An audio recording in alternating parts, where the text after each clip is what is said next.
sign. It's a wrap.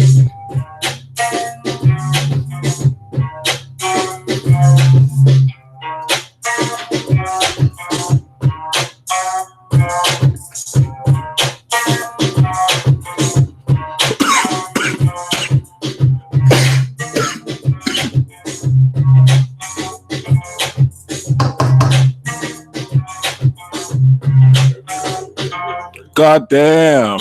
I got more plans. Do you hear the peace dealer on the bed? The plug's always late like Og said. Oh yes, I got words. You thought I would rhyme, but I'd rather be absurd. Yeah.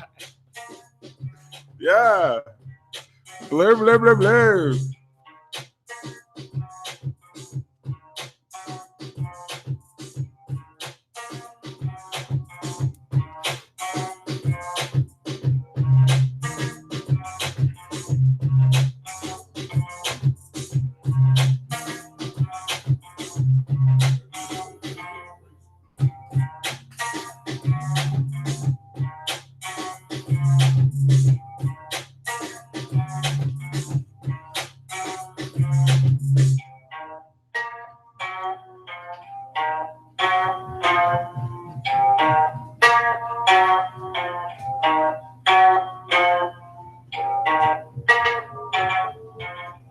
What up, though?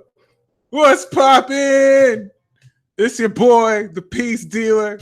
Welcome to a pretty amazing episode of Transit Talk. We getting it down. Shout out to those of you who held space as I was able to express multiple vulnerabilities for me being stalked. My stalker, which actually called my phone again, had to tell her, don't call me back. And also, actually, I don't want to say it by Esther, but other than that, all sorts of stuff.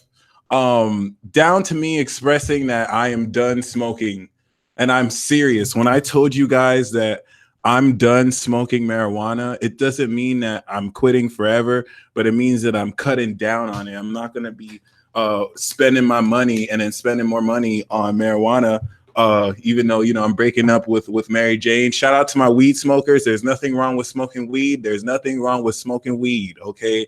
This is just, you know what I'm saying, my personal decision. So I told you back on that full moon, I'm done. Okay, and I lied. All right, I'm still smoking, but you know what I'm saying? The new moon in Pisces. The new moon in Pisces is done. It's done, son. New moon in Pisces. I'm seriously cutting back. You know what I'm saying? I just, if any of y'all want to join me right now, come join your boy. Come join the boy. I'm a fucking mess. Yes. I'm a fucking mess. It's true. It's true. But tomorrow is March. I'm starting my workout regimen. Do you know? See, Taurus is my 12th house, so I get to pass. Okay. I got Pluto on my moon. Your boy is stressing. Pray for me. Okay. So it's all good. March 6th comes around. We enacting this. Okay. Spirit was like, you gave up too soon. Hold on. Wait till the new moon in Pisces. New cycle. So anyone want to blaze up with me? Come join. We can do this together. Whatever, Apollodine.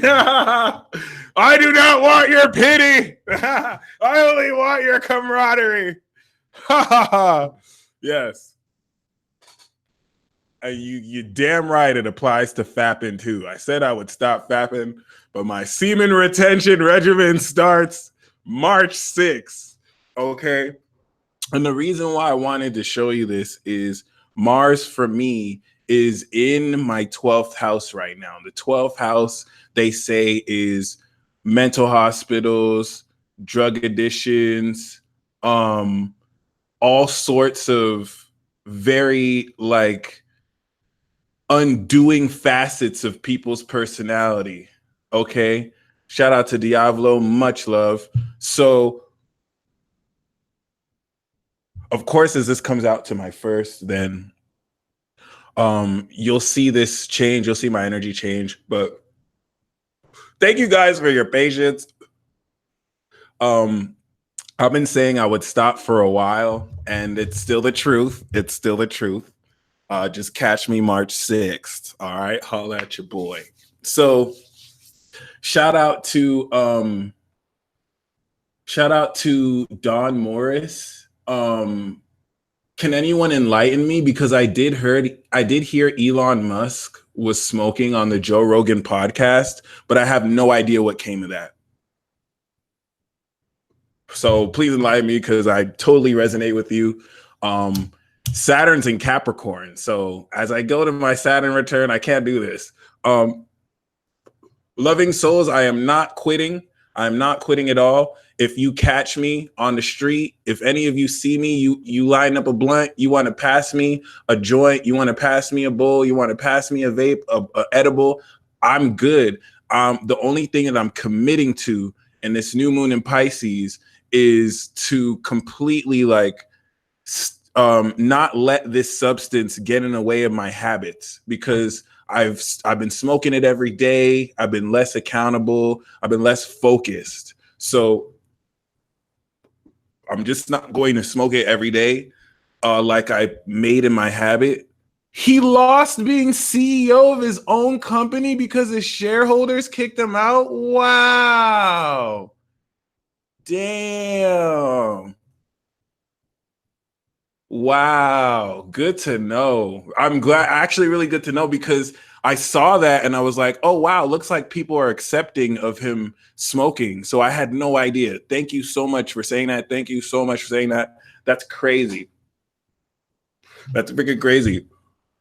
But yeah, I'm just not gonna smoke this every day. I'm not really quitting. I'm just, ever since the last time the North Node was in Leo, ever since the North Node was in Aquarius, ever since the last time the North Node, that can't be possible. Yeah, that's not. When the North Node was in Aquarius 10 years ago, yeah, 11 years ago, he got suspended by his shareholders. Wow, his shareholders are still conservative.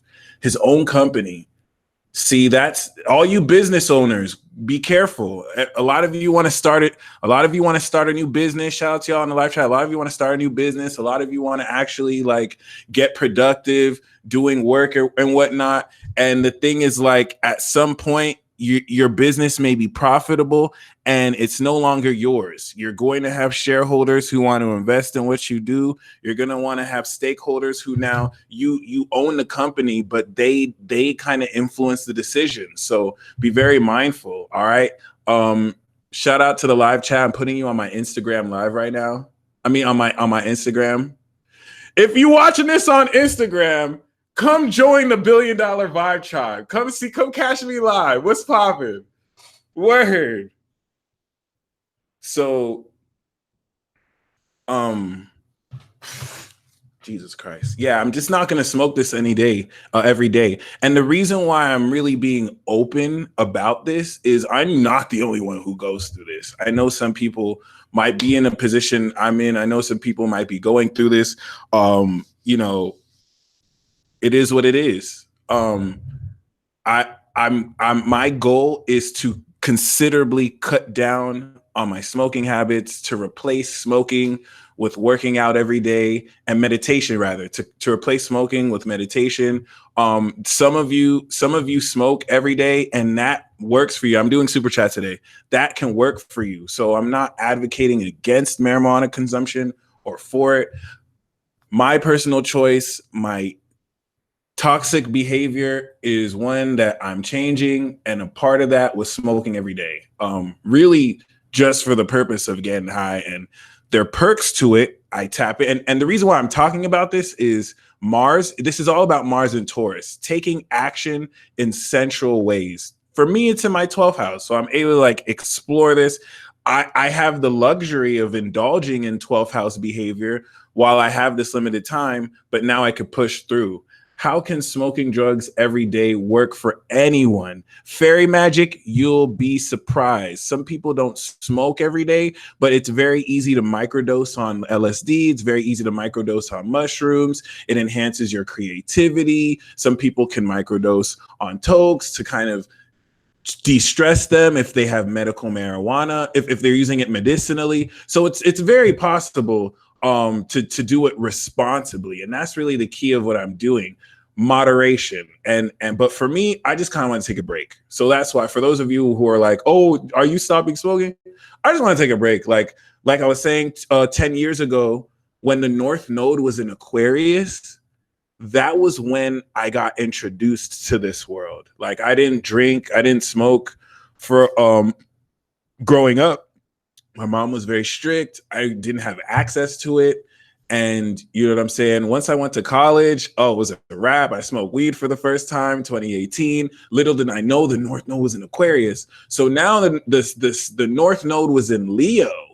And now that it's going out from Leo to Cancer, it's like, wow, I'm done with this cycle. Like, that whole 10-year cycle, I progressively experimented with substances, psychedelics rather, and really, I'm grateful for it. But I've also realized at this stage of my Saturn return, I'm done with it. I'm really done with it. I'm really, really, really done with it. I'm not a hardcore drug user at all. I'm not really into cocaine.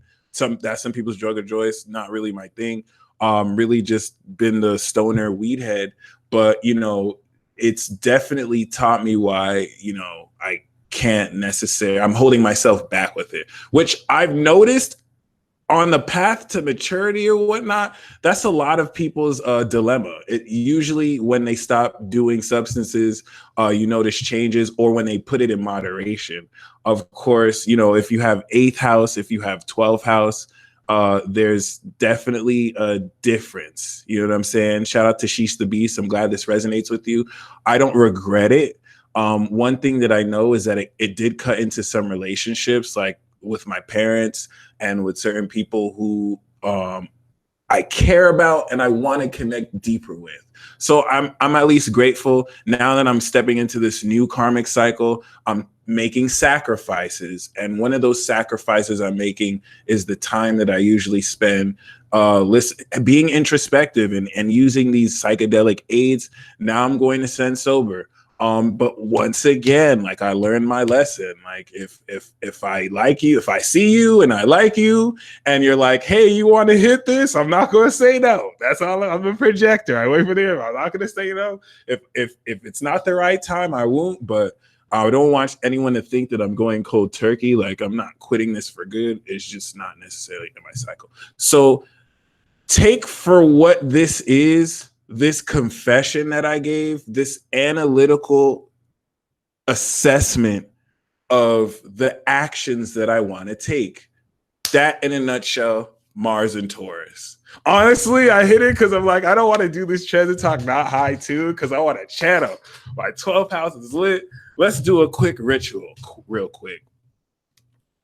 Bam. What's the first thing you thought of? What is the very first thing that you lit up with desire? What is the first thing right now that you lit up with desire that you really want, that you really, really, really want? Okay.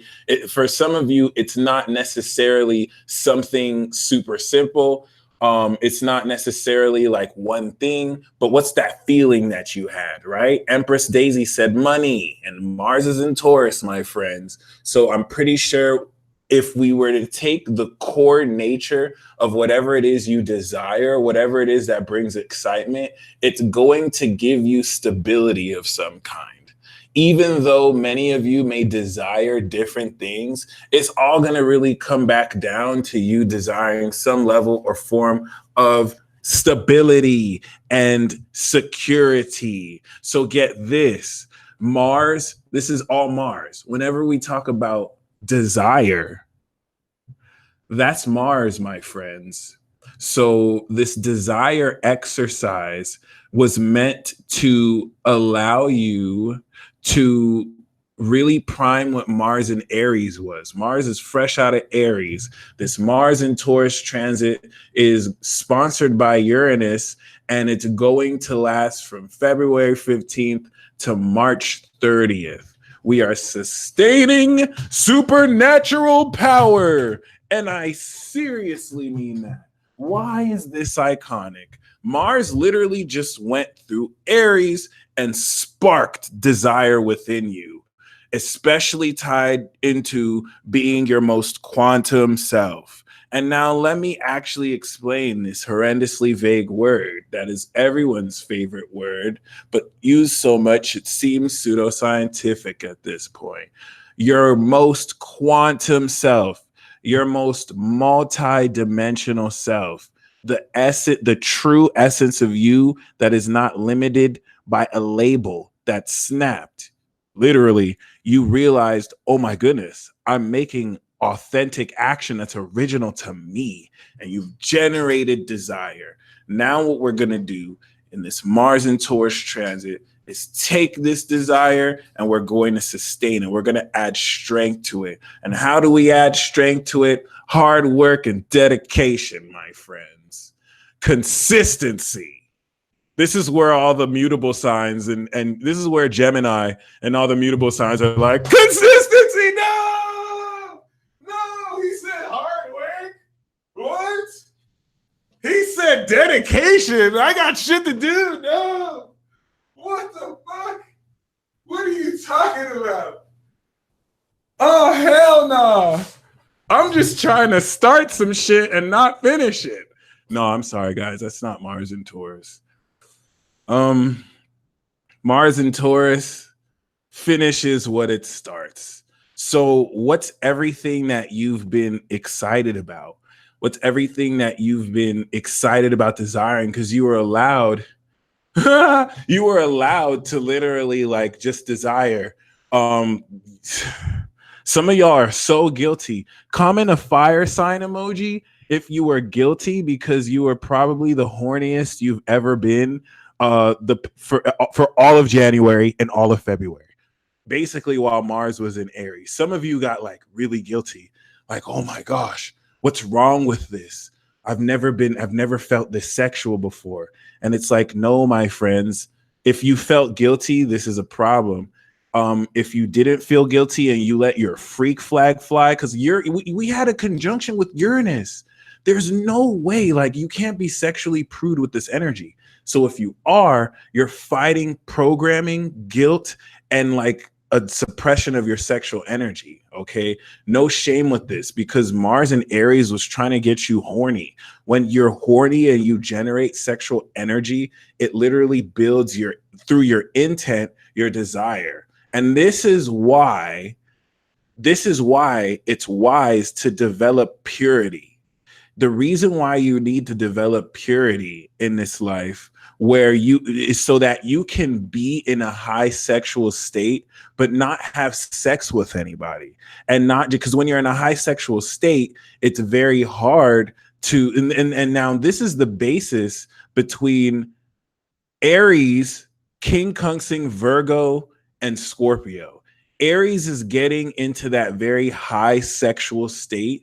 But when you have purity with Scorpio, you're innocent with it. And when you have prudence and discernment with Virgo, you know how to analyze other people's intent. And what is the opposite Aries? Libra, balance. Okay. So this is where you could be a very sexual person, but that doesn't mean you're immodest because you're not going to lose yourself to your sexual energy, which, I mean, I'm not going to lie. I did all of Mars and Aries and I totally just like completely gave in to my carnal side, which I'm not really proud for, but it's an Aries and Uranus was there. So I literally don't even care. It's like sexual revolution. And now it's in Taurus. So this is where all the desire generated, you're now going to package and you're now going to focus.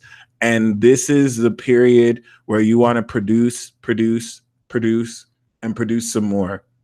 See, the secret to how, Taurus and Libra are probably one of the laziest zodiac signs because, and I know from experience, I'm Taurus rising, Venus Taurus, Mercury Taurus, but it's because Venus rules Taurus. So both of these signs are super hardworking. It's so ironic. The two most laziest zodiac signs in the zodiac are also the two most hardworking zodiac signs at the same time. Like Libra and Taurus are the most lazy, but they'll also outwork anybody, which is so weird. It's like their laziness is matched by their ability to work hard. And the only reason why they're lazy is because Venus forces them to just indulge. Like, oh, I'm just going to push this out. I don't need to do this. But the secret to Taurus is that they can outwork anyone because they literally eat while they work. Taurus will just snack while they work. And then it's all good. And then they just make it an experience. Give Taurus a meaning, and it's a wrap. But the reason why this is sustaining supernatural power, there's a odd wisdom and genius to the universe that is able to time out events in our life so that we have ridiculously amazing transits. I don't know, like first of all, please hit that like button if you haven't hit it already, please. Appreciate you. Can I have a moment with astrologers here? Like, is anyone who was reading the charts, do you guys think it was like normal that Mars is gonna hit Uranus at the very end of Aries and then go into Taurus? Like, I don't get it sometimes. This stuff happens right under our nose, guys. Mars literally reaches the end of Aries, 29 degrees. What's up, Avery Crane? Spaceman! I have something I need to tell you guys. 29 degrees Aries. It literally hits the apex of your consciousness as I am. And then it goes into Taurus. I see you. Everything is so perfectly orchestrated. That is literally like, what more could you want? What more do you want from me? Really? No, but anyway, Mars and Taurus. So all that like incredible raw conscious energy that just sparked within you at the highest level possible to where it was squaring Pluto 21 degrees, so you didn't have a choice. Normally, when a spark like this happens, it's so much pressure where you're having to now realize the highest version of yourself and you look at it face to face. Some people opt not to do this, and it's wise to do that because if you don't do it, you can go back around and then you can now, when you're ready, step into it. But Pluto was square this, so you really didn't even have a choice because it's like you either do it or you die. So I'm not even joking. You either do it or you die. So a lot of you just did it and shoot. Now you're manifesting the peak consciousness of your being in physical form. And you're going to, the beautiful thing about Taurus is that it builds. Taurus is slow to start, but once it gains that momentum, it's there, baby. That's why sex with Taurus is like the best, especially people with Mars and Taurus. Like, yeah, the foreplay might have to take long, or Taurus in general. Like, the foreplay is going to take a while. You know what I'm saying? You got to heat the oven. You know what I'm saying? You got to licky before you sticky, and then you get it with it. And then you make sure it's wet and whatever. And then once Taurus is hot, once you got the bull ready, oh, it's knocking. Doom. It's grooving. All right. Okay. What's up? Oh, oh, oh, yeah. Yeah. Yeah. Oh, God. Oh, God. Oh, God. All right. All right. What? What? What? What? What? We still going? Oh, yeah, I can sing. Now I know how Chris Brown does it. Oh, oh. Meanwhile, Taurus is just like, Taurus is reading a book, just like, yes, all right, yes, oh, I'm starting to sweat. Oh, thank God I work out. Okay, check this out though. That is Mars and Taurus. The reason why I respect it is because, yes, my chair is still broken. I'm Mars in Aries in my chart. I'm just like, yeah.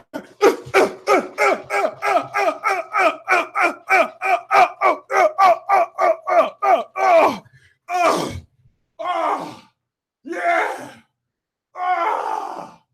All right, but so like Mars and Taurus is not as powerful, but it's steady. It's steady. It's steady. It keeps going. It keeps going. It keeps going. It keeps going. Oh, you got that endurance. Oh, you got that sustenance. Yeah. Yeah. Yeah. Yeah. Yeah. Yeah. Yeah. Yeah. Yeah. I can sustain a flow because I slow it down. I don't try and speed it up. I take my time. Mars and Taurus teaches you that when you take yours, you could do anything plus more. Just take your time with this flow. You don't have to do much with it, yo. You just gotta nurture it and build it up and then let other people talk, but don't give a bleep. And it's all good because you know what we do. I got the sustenance.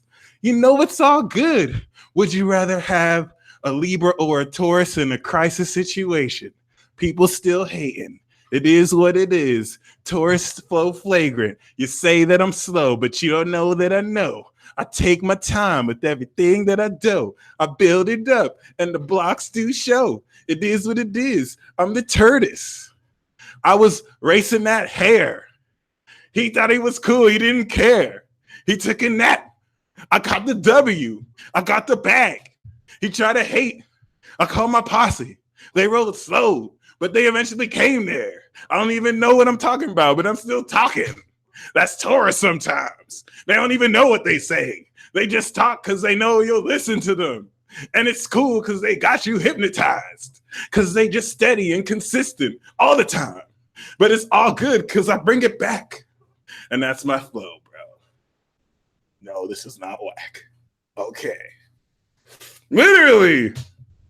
There's no way I would ever last this long. This was Mars and Taurus energy, even down to my words. Did you notice I didn't make it extra lyrical, critical with the verbs, and I do what I do because I don't slur and I get it in all the time, and I do it when I do it all the time, and I do it. If you didn't know, then I'm going to go. I'm pursuing everything. That's Mars and Gemini. That's Gemini. We're not there. We're in Taurus, man. We keep it booming. You don't know how I even do that. You need the fundamentals how I jam. You need to know I'm the motherfucking man. Oh, yeah. I got values. I know what I do. I value everything I do. You can try boo, but it's all cool. My bad. I be forgetting to breathe. See? So take that approach. Take that approach for this time. Okay. Best Medina iffy. You have no idea. Okay. I'm channeling Mars and Taurus, y'all. I'm channeling Mars and Taurus. This is important because I was going to show you guys this in the beginning, and I'm glad I waited. But the ritual we did, and by the way, we did a ritual. You guys don't even know. Thank you, House of Judea. For anyone who felt the desire, that was it. We didn't have to meditate. We didn't have to do the standard pulling of energy, although we will soon. You just need a desire. Mars is so amazing. It's like that. But this is all about sustaining that power and adding strength into your power. Because it's one thing to be powerful, but this is the training phase where you build strength so that you can be more powerful. In other words, Mars in Aries was when you came up with a move. Let's say you came up with Ghost Punch. It's a spiritual punch where you punch and phase through time and space. It's relative to like a peace bullet. And so you might have been so dumbfounded by Uranus, who's like, yeah, your power has supernatural properties. It does weird shit. Uranus. But now that it's in Taurus, you know, a lot of you might be like, okay, so teach me about the supernatural stuff. Teach me how to teleport. Teach me how to fly. And it's like, no, in order to learn that power, do 1,000 push-ups. What? I don't want to do 1,000 push-ups. I want to know how to phase through matter. Well, you can phase through matter, but that punch is not going to be effective at all if the body punching with it is weak and it isn't strong. So this might seem like it has nothing to do with you mastering the spiritual form of this, but do 1,000 push-ups. And this is where my moon in Capricorn appreciates this transit, but it's not really the most fun transit, because everything you're going to be doing, it's like the Kill Bill master. Mars and Taurus is going to be like, okay, now I want you to grab these buckets and walk down the stairs. And then after you grab the buckets, I want you to grab those chips and the remote and bring them upstairs and then give them to me. And you're like, does this have anything to do with our training? And Mars and Taurus would be like, no, I just wanted to eat. But it still low-key does, because it's like you're having to develop an initial level of consistency and discipline. Please don't go overboard and try and be super disciplined, because you're literally going to undermine the purpose of this.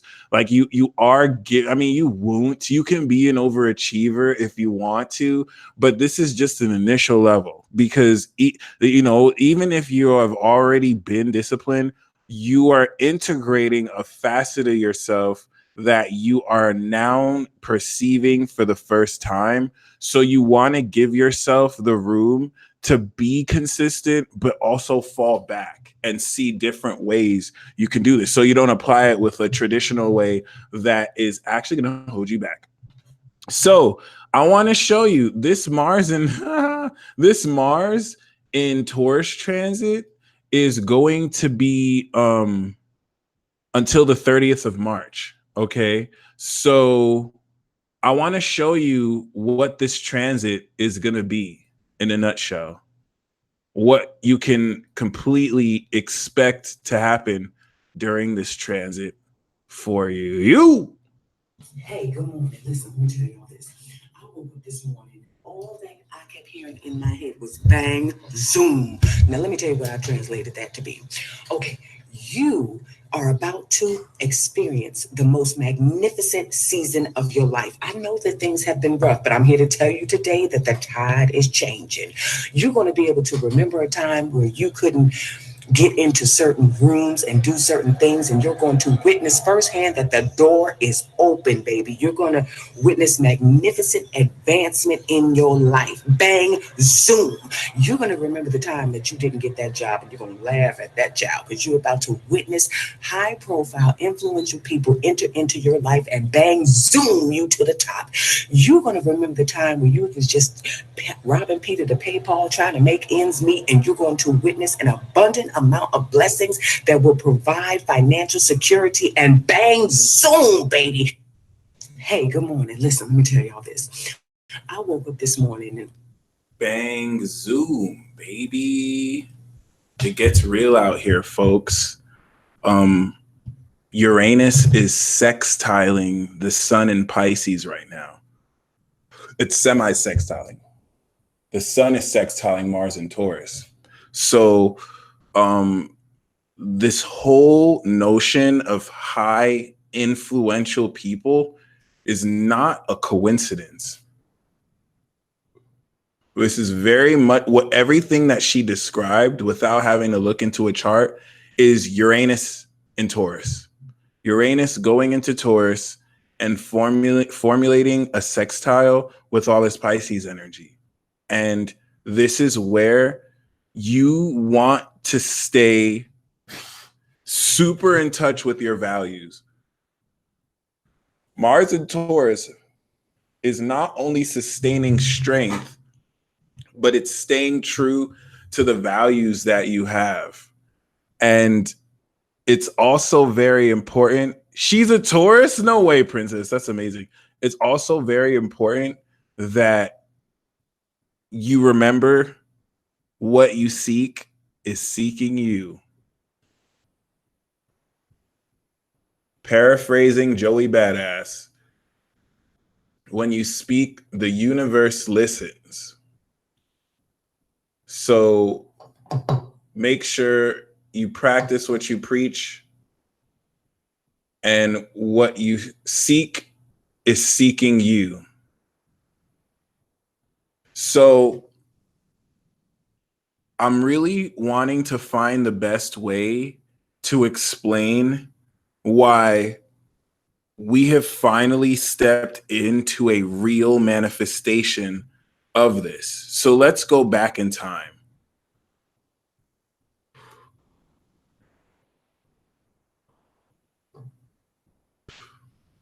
Everything about the supernatural manifestation of your abilities is 100% connected to your subconscious connection with your power expressed through your identity and then expressed through your soul's essence. So bear with me here, guys, because I'm going to be channeling. Okay. This is strength building. This is this is sustaining power and strength building. So when we talk about power, ever since 1989, where we had the most epic Saturn and Capricorn transit of all time. 1989 was before the 90s. George Bush was just coming out of office and the Clinton era was about to begin. Unless Clinton was already president there, and that might be true, but it was definitely around the Bush Jr. era and the Clinton era. All right. Certain very key legendary television stations had just started, and I'm talking about like Cartoon Network, MTV. Of course, I'm basing this around my childhood, but it's still going to be analogous to anyone who was there. And we started to manifest an initial level of independence and power. Okay. This is important because a lot of what I'm referencing is Saturn and Capricorn, where you had Neptune and Uranus and Saturn in Capricorn at one time, which is like the peak realization of supernatural psychic ability. So a 27-year 27-year cycle since then. And we have effectively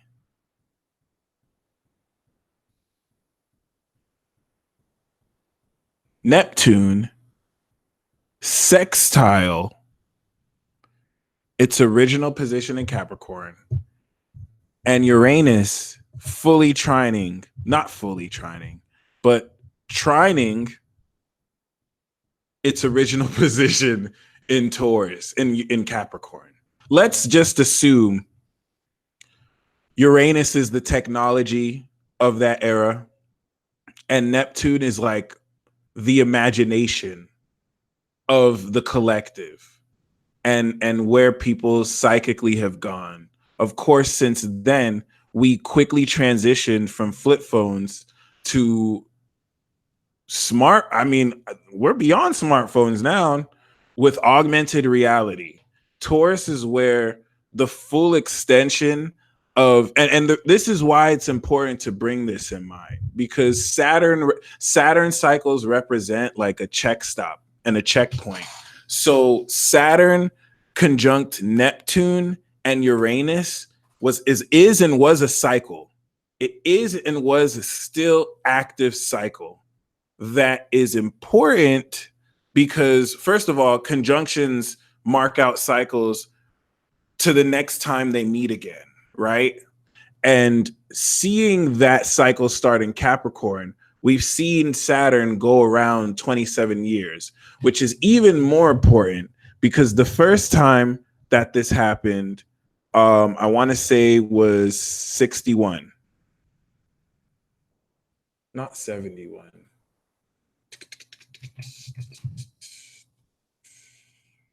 Yep, 60, 59, 60, 1960. Oh, but 59 too. Yep.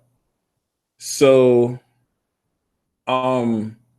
we're effectively moving into the full mastery of our supernatural power. When it comes to, of course, supernatural power being developed, and I'm going to talk a lot about power because this is a Mars episode. Venus, I'm going to talk about sex and romance. Mars episodes, I'm going to talk about sex and power and desire. Mercury episodes, I'm going to talk about perception and how to see things, how Mercury wants you to like perceive and process. We need to do sun transits, but we'll get there eventually. And I'm going to bring back the moon. The moon is an irrational coon who you need to hear cry. And yeah, I'll see if I'm gonna do outer planet trans talks too, but Mars, sex, power, desire. And the thing about this is a whole lot of how supernatural power has peaked is 100% to make way for the new dawn generation, people who are born after 95, especially people born past the millennium. And they are so tapped in to the full realization of living wholesome within and outside that where we're at in a collective is to wrap up all the collective beef and drama that has gone around the philosophy, what's right about using supernatural power, the philosophy of using supernatural power, and the rules behind it. In other words, I'm saying we're entering no man's land. But other than that, when I say that we've collectively released this, if you think of the cycle from Aries going to Capricorn, where we can say 1989, 1988, 1990, that was the year they all came together. You're talking about, you know, back in the day when your grandparents were alive, Neptune was not in Capricorn. Neptune was not in Pisces. They had Neptune in like Aries. Your grandparents probably had Neptune in Scorpio or Neptune in, are you kidding me, Virgo? Neptune in Libra? That means intuitively they haven't developed the capabilities to seeing through the veil and seeing through illusions. No wonder you had the Dark Ages go through them and kind of deceive them easier than it is to deceive us. But it comes at a flip side. People from those older generations live long enough to develop their Neptunes. And yeah, okay, maybe they're not as hip as their grandchildren. Oh, but they're super in tune. They're super psychic. And they're hip in a different way. So it's like two things where, like, of course, the younger person is more psychically advanced, but they are not as developed and mature. Very basic stuff. Everyone, you know this, but it's important to keep this in mind because they did not have what you have. Everyone born now, like even if you were born in the 50s, you most likely have your Neptune past Cancer which is now an integrative intuition that you could use practically. Everyone has the capacity to use their intuition practically now. A lot of people make a living with this. Some people really are practical, more practical with it. They don't even see it as intuition. They just see it as a higher cognitive function of their analyzation ability. So it's amazing because we're at a state where we have cycled around 27 years later, and Neptune now is in Capricorn, that attuned intuition to one's body and decision making, to where that generation, they don't know exactly what to do, but they're going to get into intuition of what the right way to go is. Every Neptune in Capricorn will just have a split second intuition about if someone is bogus and trash or someone worth knowing. It's weird. And this is weirder because the Neptune in Aquarius generation, are you kidding me? That has Pluto in Sagittarius, all these kids born like after 96 or 95, they know, they're omniscient, they're all seeing, but they're still young. So they're not going to manifest that power fully until they're in their 30s. When I was talking about a big happy family, this is not a distant utopia. This is going to happen when these kids hit their Saturn return. So what they're growing up in is the destruction and end of an old paradigm. This leading into, of course, the end of the Mayan calendar around 2012, because a new cycle is beginning where we had to go through as a collective consciousness, out within space and time, this evolution of our characters through conflict, through gross conflict. And now everything is hitting ahead. The Neptune and Uranus and Scorpio generation are the supernaturally rare individuals. You'll never see people like that again. They harbor secrets that they'll never tell you. These are the parents that are going to call you and ask you specific questions just so that they can hear you lie, because they know you're lying, but they just wanted to hear you lie because they were able to discern with their sight, just Scorpio shit. They were able to discern with their super psychic ability. And now they're going to be 10 steps ahead of you and act like they don't know what you feel. It's not action. It's actually based in wisdom. I'm not trying to say that they're evil for doing this, but yeah. Then you have the Neptune and Uranus in Sagittarius generation. These people are the most amazing. Everyone in the Pluto Libra generation are the classics. They're the classic people who, I mean, and people who were born in the 80s know this. Like there's a quality of music and art that's not there anymore because, of course, they're gone. They're either dead or they're older now and they left it to the young generation, which is not a bad thing. But yeah, they're the classics. Everything that they do is classic. Pluto Libra, 71 to 83, right? And before them, the Pluto Virgo, perfect. But also, like, everyone has their dark side. Everyone has their dark side. So say what I was saying with the greatest song. Oh my God. And then you have the Neptune and Sagittarius, Neptune and Uranus and Sagittarius generation, some which have Pluto in Libra. So they're amazing. They're the ones who took visually very weird shows, thought-provoking, showing you multiple possibilities. This was actually the 80s kids were the ones who ascended human consciousness on the low. And it was a very controversial period. The 70s kids and the 80s kids.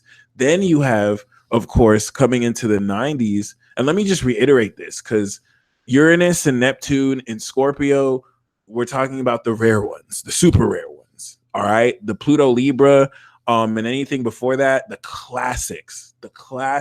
Nothing will ever be as classic to a long time. And then you have coming in the 80s, like amazing, like the peak, actually. Not the peak. Let me hold back. But yeah, literally close to the peak, if not the peak. That Sagittarius energy also birthed seers. So you'll find that a lot of people who were born in the late 80s and into the late 70s, 80s, their third eye is like super open, wide open. Their third eye sees through a lot of stuff. And the reason why I'm saying it like this is the way supernatural power works and the way psychic power works. Certain generations have gifts that other generations don't have. It's not necessary. It's important to kind of understand this, because you can form a team of like a diverse spectrum of different ages of people that can cover this. Like people who have Neptune in Sag don't have that Neptune in Scorpio, but they also don't have that Neptune in Cap, and vice versa. So everyone kind of brings their own perspective, right? So the Neptune and Uranus in Sag is really a genius when it comes to coming into the meaning of a moment in an instant, seeing it for what it is and seeing visions.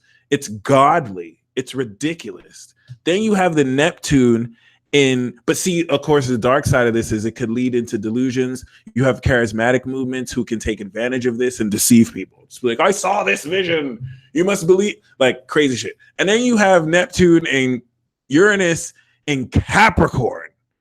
The 90s were the greatest, okay? 70s were the classics, 80s were amazing, and then 90s, greatest.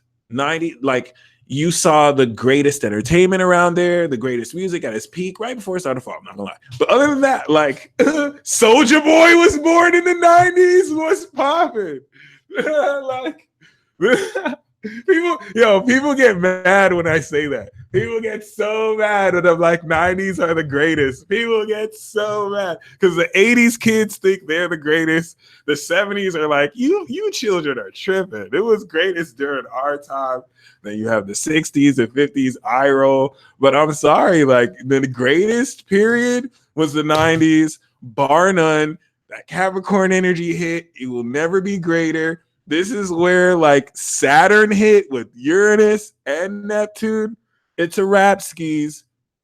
They do documentaries. Okay, Wu-Tang, like it gets no greater. It's a wrap. It is what it is. Shout out to my 90s kids. All right. And then you have like the super crazy. Anyone born after 95 is just like super crazy. Like they're gone. In fact, I was gonna put the cutoff. I was gonna put the cutoff at 2000s, but honestly, anyone born after 95 is super crazy.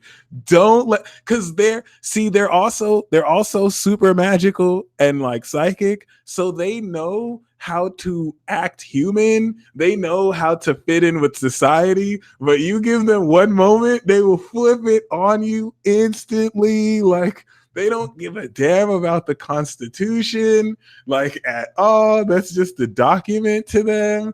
And I'm talking about anyone born after 95. Like they're not really even here. Like they astral project, they lucid dream. Like they're not even really human. Part of them are aliens. Swear, it is what it is. I think some of you are aliens too before 95.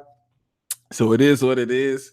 And all this is like commingling in the weirdest of ways, which is important because Mars and Taurus has to do with all of this. Mars and Taurus is going to trine Saturn in Capricorn. It's going to trine Pluto in Capricorn.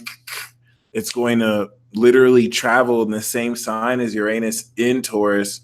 So we're coming off of a 27-year cycle where all of this outer planet energy peaked itself in the 90s and then stretched forward. You know, some of the weirdest cartoons like Ren and Stimpy was out when Uranus and Neptune was in these energies, especially in Aquarius, where like Cartoon Network got weird. I'm not gonna lie, like shows in general got weird. It started to be a lot about aliens. You started to see Simpsons break the time-space continuum and go to the future and then come back and write an episode about how Donald Trump won the elections, which led to a butterfly ripple effect to bring that into this timeline. And now, like, time space police are trying to talk to the creator of Simpsons because he out here breaking like cosmic rules and shit, and it's just crazy. But yeah, and ever since then, we had the filler arc 2010, which was ridiculous because like the Angel Clan and the higher order celestial beings are like, holy crap, like we literally have to weave all of humanity into an alternate timeline because they're about to reach a peak state of their consciousness and they're not necessarily in a place where we can test safely how responsible people are going to be with this. And wow, we only have 10 years to literally put them through so many crazy relationship challenges. So at least anything that they do is in this alternate timeline before we bring them back into the main timeline come 2018 and bring them back into this actual real story where it's actually real now and bam. Like no more beta testing. This is completely weird. This is so weird. This is so weird. It's so weird. Like there's nothing normal about this. So everything. Hold on. This is all I've heard about the Momo challenge. One moment. I haven't heard anything about it but this.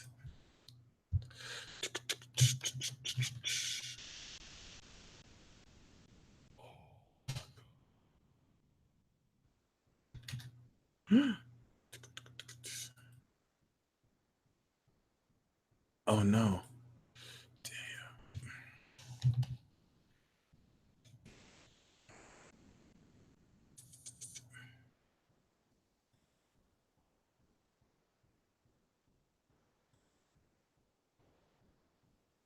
Hold on for a second, kids. Y'all scared of this? This motherfucker right here. This is what y'all scared of. I will punch that bitch in the throat. What's wrong with y'all? What the fuck is the Momo challenge? First of all, Momo is a black nickname. Who the fuck created this? They say this long-haired ass creature was created in Japan. You can't have no Japanese Momos. This shit is invalid. The only Momo you should actually be worried about is the Momos that go around asking for hot fries, Cheetos, and packs of gums and shit when you pull them out of school. There's only one Momo challenge you should be scared of, and that's the bitch named Momo from down the street. She like to fight, she ain't got no edges, and she say boo every time you stare at her for a long amount of time. This shit right here is nothing to be scared of. This motherfucker don't even got no teeth. Kids, have y'all even seen the full body pic? Look at that shit. This bitch got chicken feet, kids. I will turn her ass into a soup. Where the hot sauce at? I can guarantee you it's not a lot of black kids dying from this shit, because we will be roasting the fuck out her no nipple having that. Hold on for a second, kid. That's all I know about Momo.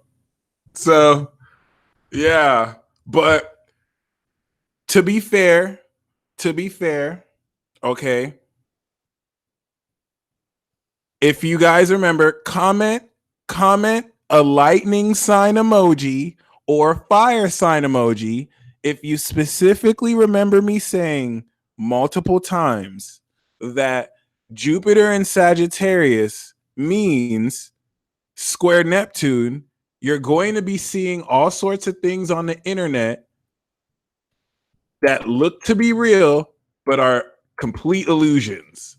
Be very careful about what you see on the internet. Be very careful about what you see on the internet because someone can literally fabricate what you see. I said with that square, we're going to step into a lot more spiritual, like supernatural perception, but you're going to have people who literally like you can see a text message and you think someone sent a text message, but someone just digitally altered it and it just looks perfect. So don't believe everything you see just because you see it. Seeing is not believing, even though this is promoting to believe in that which you don't see. But ever since then, we've not only seen this occur, all right, like screenshots being posted and the story being twisted, but also you know, somebody faking an actual jumping scene, someone faked on camera themselves getting beat up by two people in MAGA hats. And if you were to see the footage, Sagittarius, Jupiter's in Sagittarius, so of course it's some crazy crap like people jumping someone. It's MAGA country, right? But Neptune's in Pisces, so that whole thing was completely fabricated, like completely. You cannot trust what you see right now. Like you can, but you can. Okay, so just keep that in mind. Just that whole concept. We'll see. We'll see how the case goes. We've reached a peak state of our ability to supernaturally harness our power.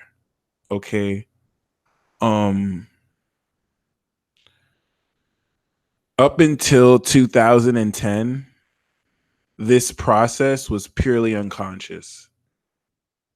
Okay. Paula West, we did a quick ritual in the beginning. I'm going to do the ritual again.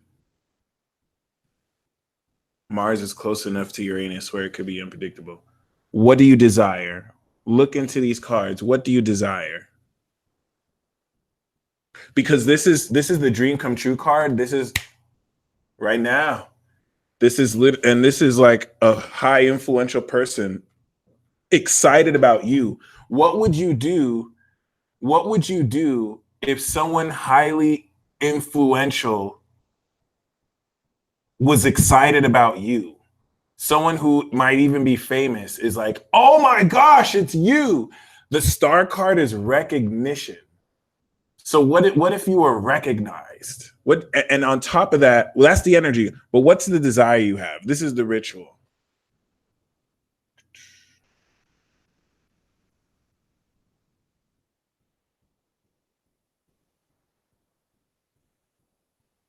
And if any desire popped up, that's it. Whatever desire popped up, now that it's in Taurus, slowly but surely work towards that. You're going to sustain this energy so that it actually reaches not a peak state, but a steady state. We're going to work towards the peak state through Cancer season into Leo, where we draw the energy of our desire into our hearts. But until then, you don't have to rush towards this. Mars in Aries is over. That was the initial race. That was the green light. Now it's in Taurus. Now you just have to focus. The Mars in Taurus lesson is to just focus each and every day on every single one of your goals. Okay? So maybe for today, you focus 1 minute on your goals. You spend a full 60 seconds. Because Mars is not going to be into Taurus until, once again, March 30th. There's time. Earth sign transits, you want to take your time. You don't want to rush. 60 seconds.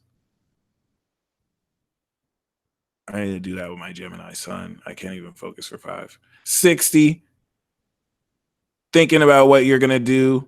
Thinking about towards your goals. Bam. The next day, you can do 2 minutes. You can even do 1 minute again. The next week, you can do it for 5 minutes. Damn.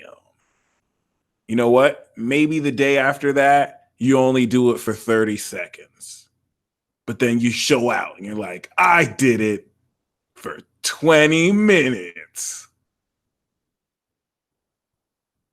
And then maybe you do it again for like 10 minutes the next day. But the key here is every single day you're doing something. This is key. Even if it's like working out and like all you do is 1 push-up. Mars in Taurus wants you to sacretize and make meaningful that push-up. So it's not like you're just working out. It's like you working out is sacred. It's like you working out is the way you connect with your power.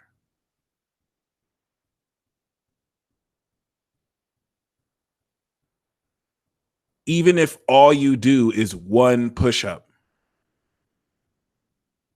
versus not doing anything.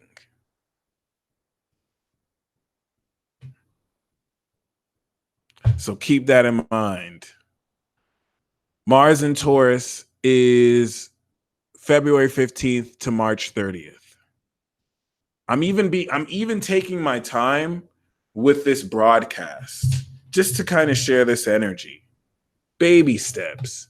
You're going to be building strength within you that's going to align into your integrity and the power with which you can physically make sense of everything you're experiencing. And let's examine that. Why is it important that Uranus is now grounded in Taurus? You're only as powerful as you are strong. I totally just made that up right now, so I don't know if that's really true. But you sustain power through strength.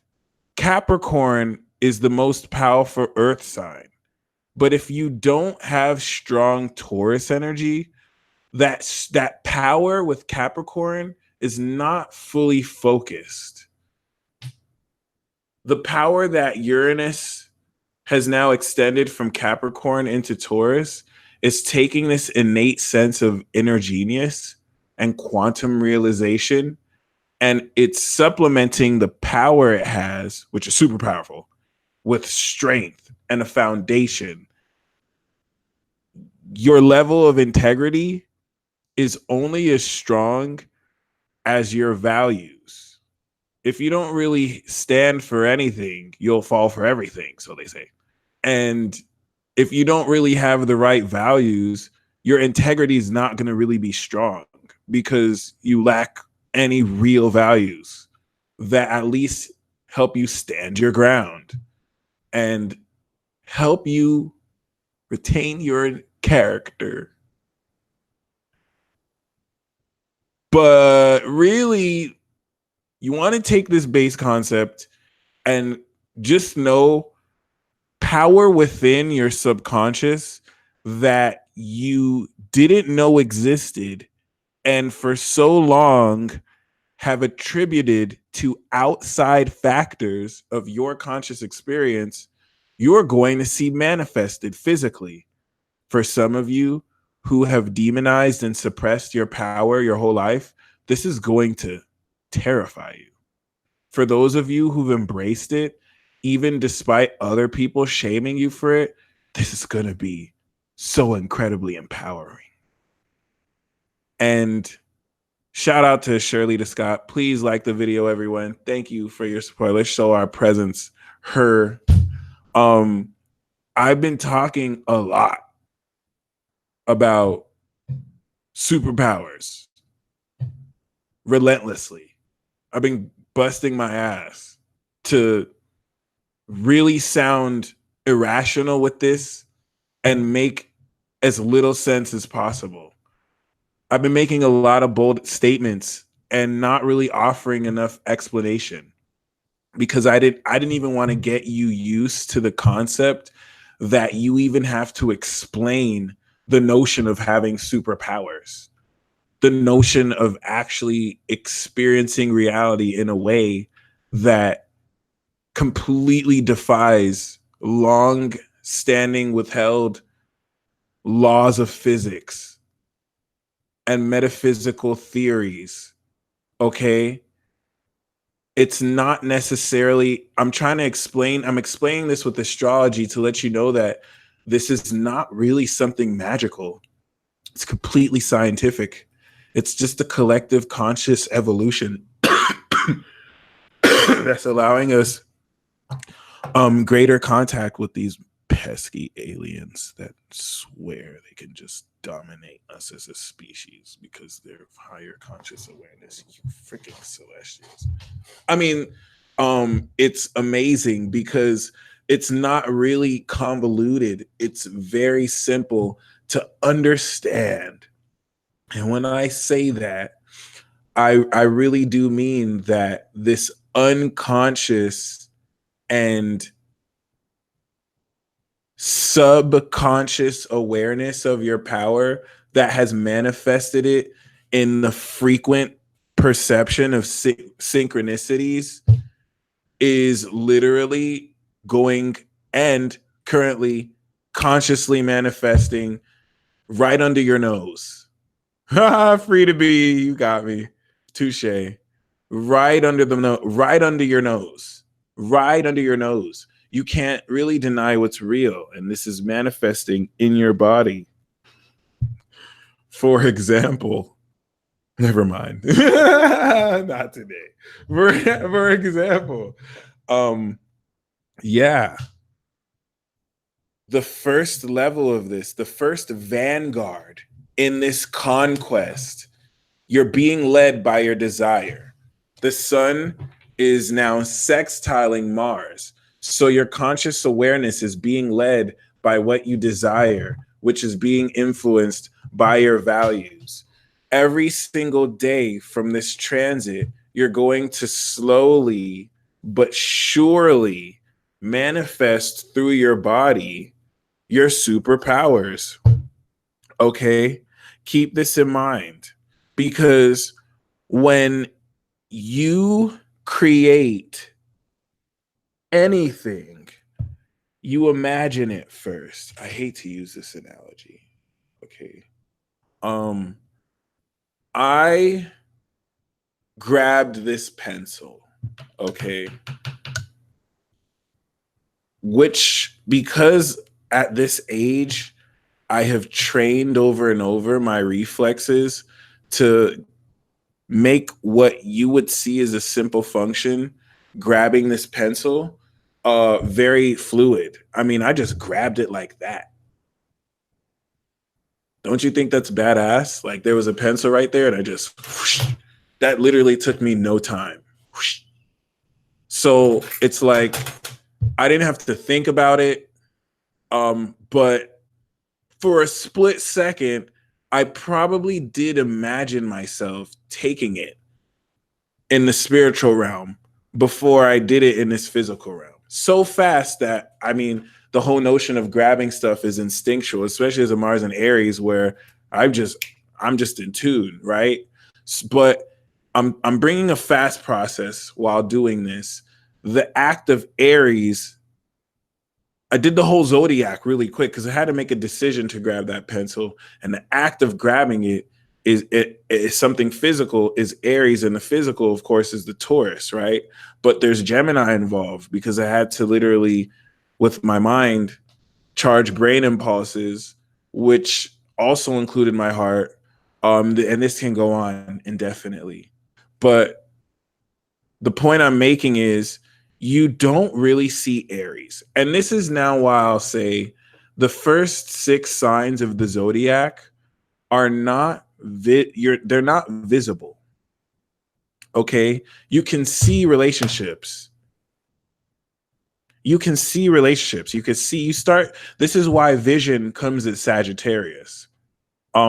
Everything that the first house to 6th house represents and these signs are not visual. And shout out to Cam, because Aries is the head. As far as the zodiac pertains to the physical body, I totally, that there's truth in that. But if we think about the archetypes of these signs, can you see someone's identity? Like, you can see it, but like, if someone was, can you see someone's desire, intent, someone's sense of themselves? Can you see someone's ego? You can see it reflected through their actions, which, I mean, is the answer to that question. But can you really see it? Can you really see what someone values? You could see it reflected in the things they purchase and invest time in. but can you see it? If someone were to say like, I value love, they can show you, but can you see that value? Can you see what someone's thinking? Can you see ideas? You can't see air. You don't see the air that's around you, but you see that people can communicate ideas. You don't see ideas, right? Now, the answer to this is wrong. And a lot of you guys may not be aware, but people who have Sagittarius energy, I'm revealing your secrets. People who have Sagittarius energy and Pisces energy, they're just eating popcorn. They're just watching people's thought bubbles. Scorpio can feel into it. This is why they had the embargo, because they don't want people to know that they're just invading your sacred space. Like all Scorpios are, oh, I'm going to get in trouble for this. All Scorpios are just invading your stuff. Just like, ooh, this is what this person's going on in their soul. Okay, let me ask them if they're okay. Hey, did you have a good night last night? And then Sagittarius will just look inside your soul and then just press like rewind with your life and see the nasty things you did last night before you judge them for being wild. And then Capricorn, I don't even want to go there. I'm not trying to get murked.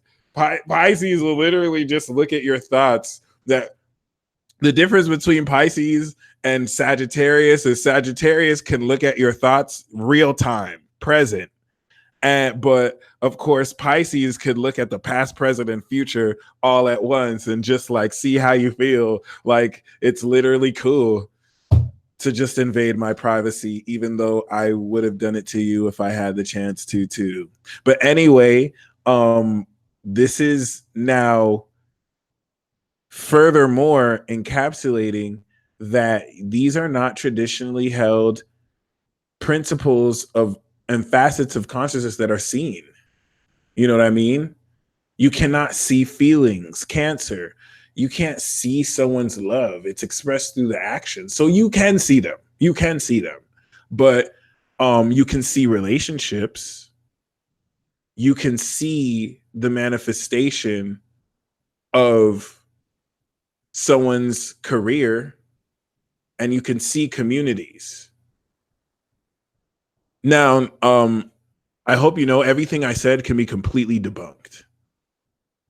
Like, so you can take my same astrological argument and prove how you can manifest physical. I mean, Taurus is literally possessions.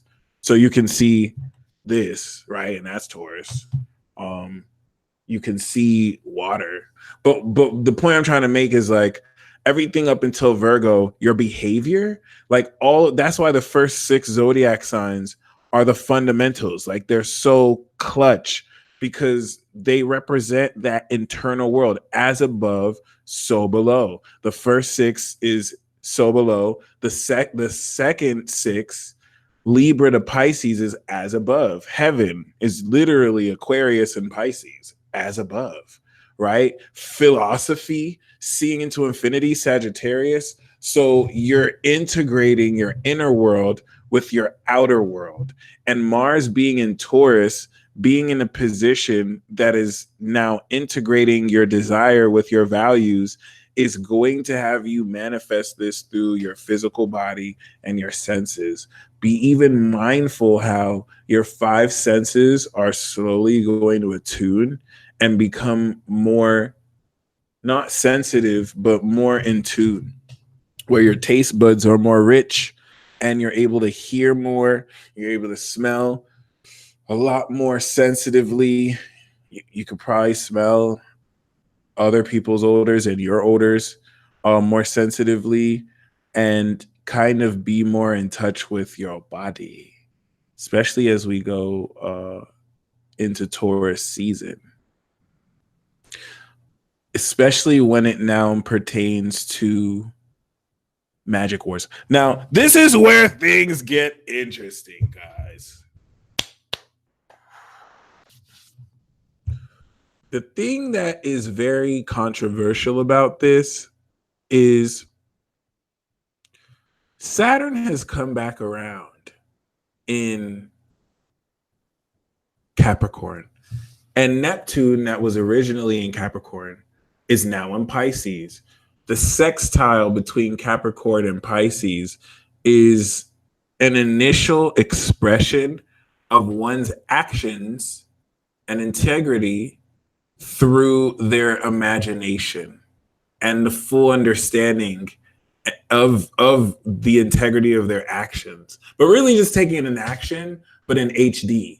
Okay, you can decide to do something very powerful in Capricorn, but then you could also have Pisces. So it's like you're stepping into a reality you already imagined with that determined focus to move forward into your reality. And that's why Capricorn can be so controlling, because they can really fit that picture with their power. And then God forbid they have Aquarius energy, then they actually know what they're doing, and so they know the steps to make that imagination come real. All right, but a lot of that is done supernaturally, so where of course, even Capricorn children can imagine something as a kid and it comes real.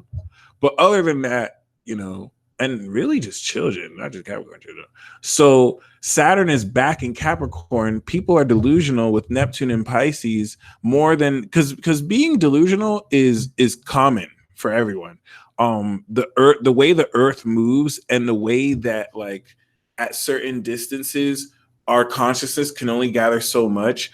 Everyone at some level is walking around with their own false perceptions of reality. We only have limited to what is truly out there, unless you're a Pisces sun, or Sagittarius sun. So keep that, or Aquarius sun. So keep that in mind, because as far as awareness goes, so keep that in mind, because everyone has some level of delusion. Everyone has some level of, like, it's not really delusion. It's just a disassociative energy that allows you to connect to other realms. Contemporary scholars and scientists who do not acknowledge this energy will call it delusional, which is not far from the truth compared to a contemporary system. And they'll say that it doesn't exist.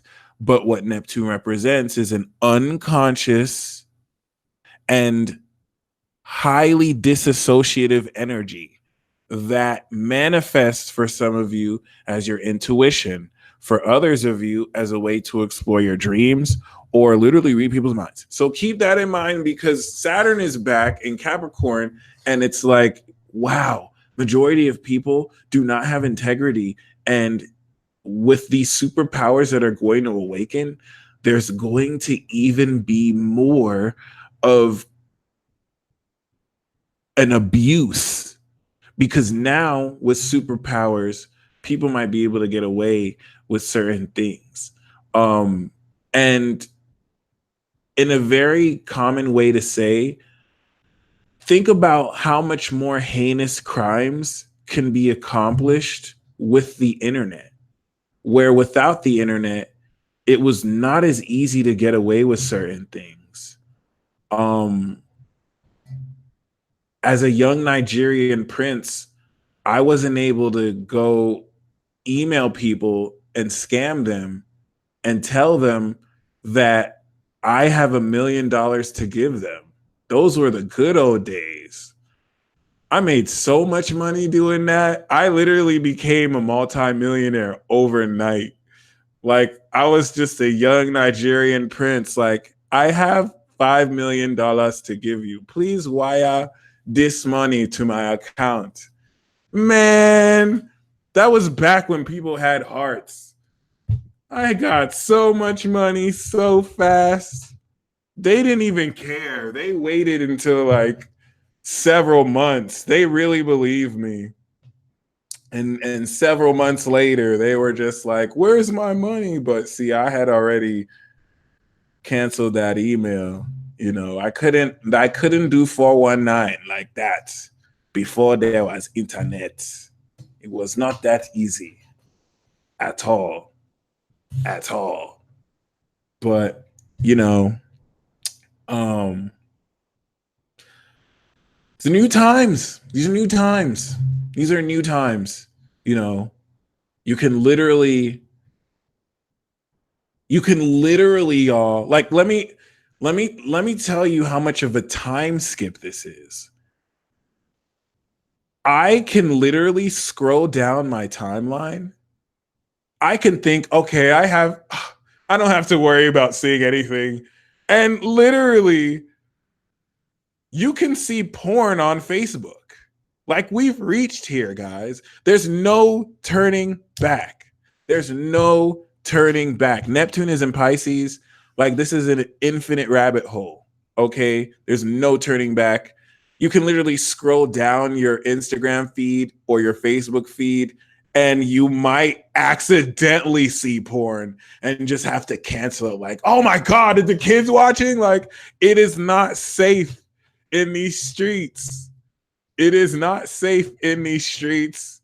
I'm talking about like on accident. I'm not talking about like you don't have your friends list tight. I'm talking about you can see this on accident, like something crazy. Okay. And this is what's allowing for the general expression of people everywhere to now come into a peak point. Shout out to Dolo, who's live right now. Your vibration is key to enter your magical reality. Mars will be sextiling Neptune, so you're going to be guided into really understanding not only how to tap into your body, but how to utilize this power based on greater strength.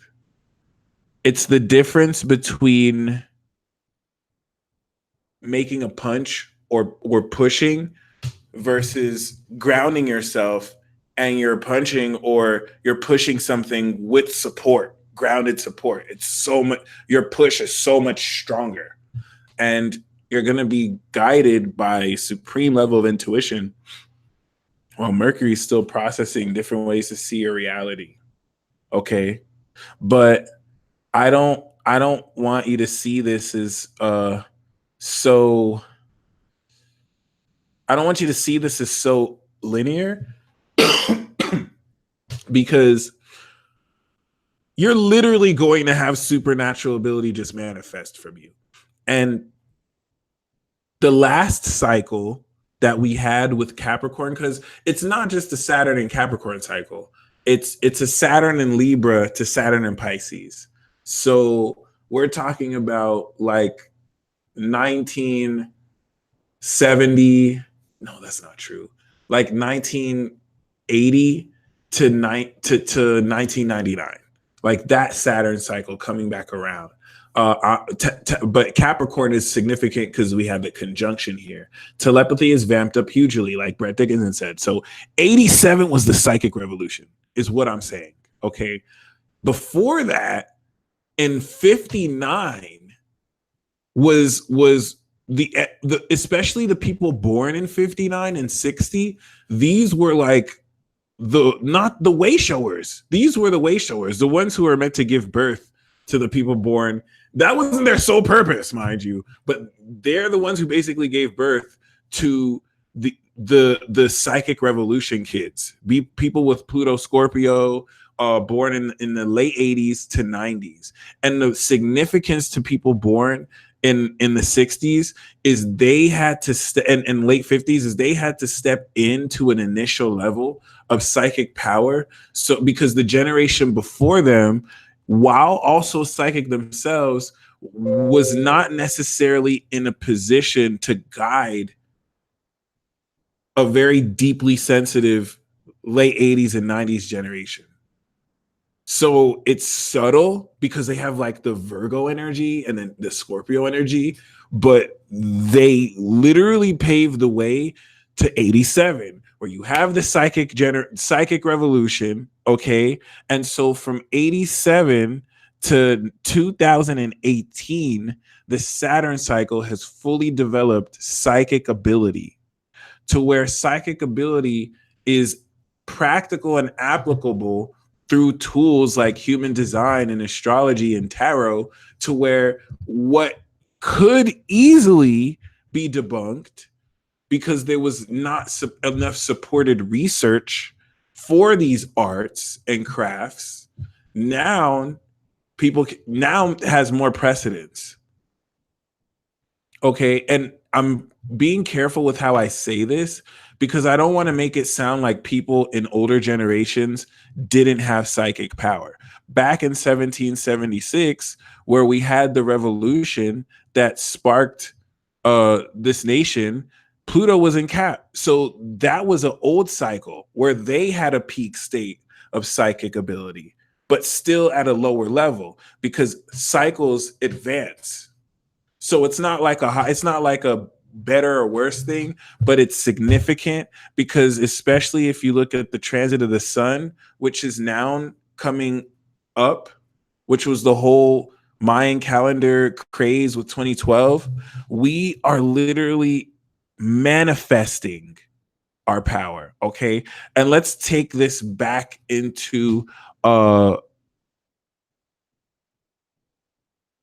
should have called this manifesting supernatural power, but let's take this back to the superpower aspect.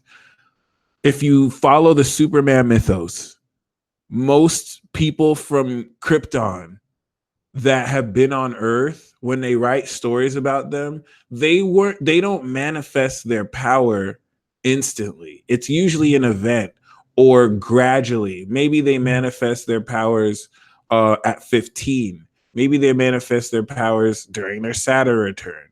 Maybe they're late bloomers and they manifest their powers in their 30s.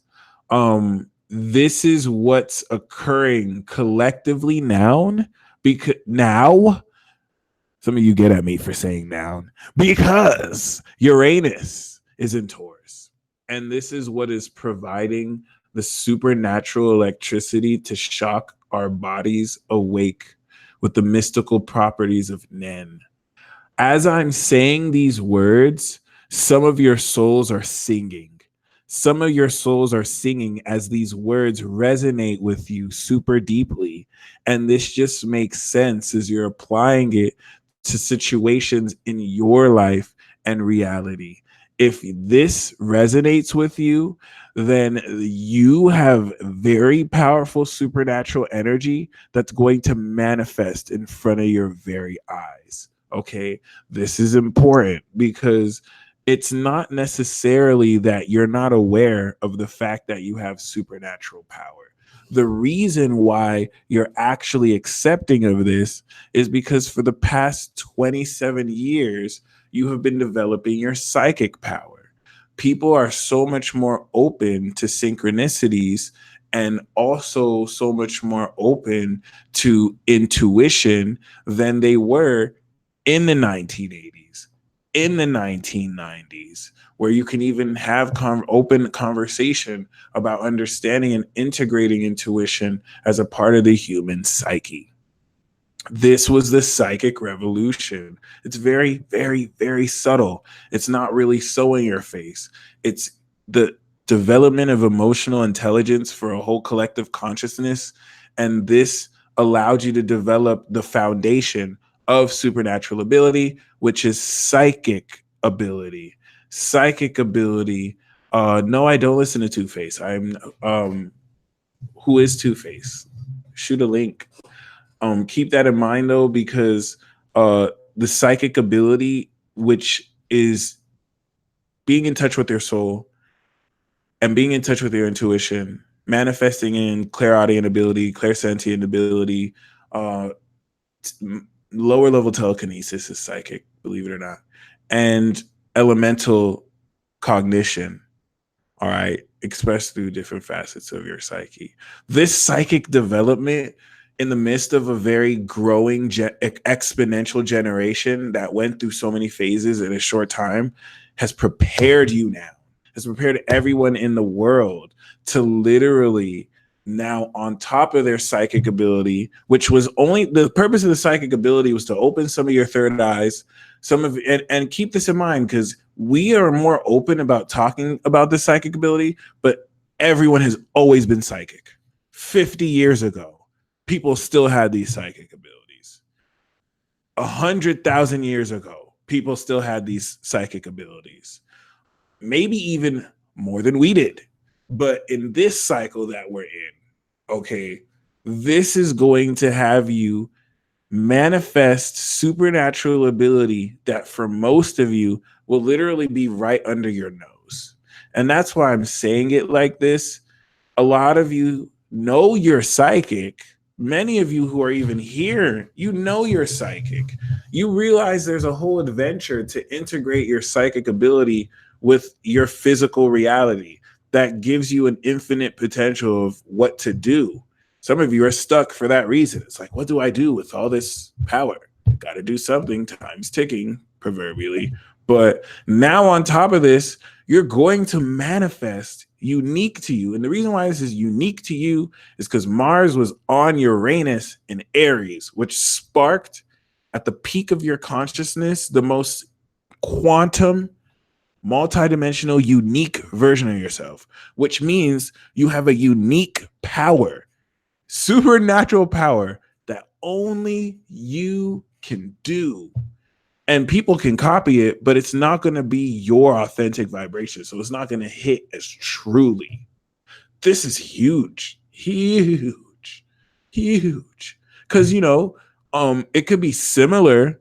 You might find with a soulmate or with a friend, it's similar. Maybe you both process your supernatural power through the same element. Maybe you both have water powers, but maybe their water power is more glaciery and they can freeze things. And your water power is to actually, mystify things, turn things into mist, create fogs. Scorpio versus Pisces. But keep that in mind. Like it's real out here. Now, in order to know what you're gonna be manifesting, you're gonna be manifesting your moon and your sun. You're manifesting all the planets through you, but the way to know like the nature of your power, if you guys want to know the nature of your power, I am offering a sale once again for 20 minutes. If you order the 20-minute consultation and you use the code word manifest, I will dedicate that reading to showing you the nature of how your superpowers are going to manifest. What is manifesting is the supernatural quality of your awareness. The difference between psychic ability versus supernatural ability is you take your conscious awareness and you align it with your soul. When you align your conscious with your subconscious, your sun and your moon, this activates psychic ability. This is what allows you to literally have a very powerful level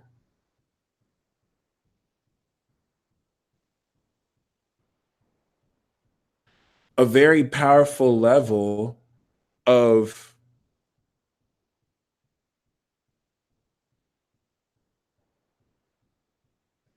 inner reflection as your subconscious is aware of more than your conscious mind is, as it picks up data that is like so much more than your conscious mind can probably handle in a single moment. And as can feel, your soul can feel outside of space. Now, okay, it's in space, but your soul can feel outside of the properties of your body. It can pick up emotionally. When you align your consciousness with this inner world, you become psychic. And this psychic energy allows you to tap into unseen principles and properties of reality. That was a mouthful. Oh my gosh. Now, supernatural power is aligning your subconscious energy with your super conscious energy through the vehicle of your conscious awareness. So you can enhance yourself, connect your sun and moon, and then you can also connect your sun, moon, and the outer planets. right? Some of you have deals. Some of you literally have deals with the devil, or deals with Uranus, or deals with Poseidon or Aphrodite. And it's like, hey, okay, I'm sponsoring you this lifetime. Whenever you want to call on my power, you have it on your moon, you have it on your sun, so you can draw on this. Like, you can't avoid or escape this. This isn't any type of worship. This is a part of who you are. Okay. Some people go through transits and inherit the energy. So if you get a reading that's 20 minutes and you use the code word manifest, I will upgrade it to 30 minutes. And I will also take your chart and I will show you how Mars and Taurus is manifesting your supernatural power. The nature of your power, which you can see in your chart right now, the nature of your power is determined by all of the planets, but mainly your moon and your sun and your Mars. Mercury is important too. It's important because the element of which you're going to express this is your sun. But another sub element is the moon. So if you're like majority water and fire, you're going to find that a lot of how you manifest your supernatural ability is through the realm of emotions and passion, literally being able to bend fire and water. You literally might be able to bend fire and water. You'd be a firebender or a waterbender if we were in the Avatar universe. Okay. If you have like second decade Libra energy, your sun or moon is like 10 degrees of Libra to 20 degrees of Libra. You can literally manipulate lightning. Okay.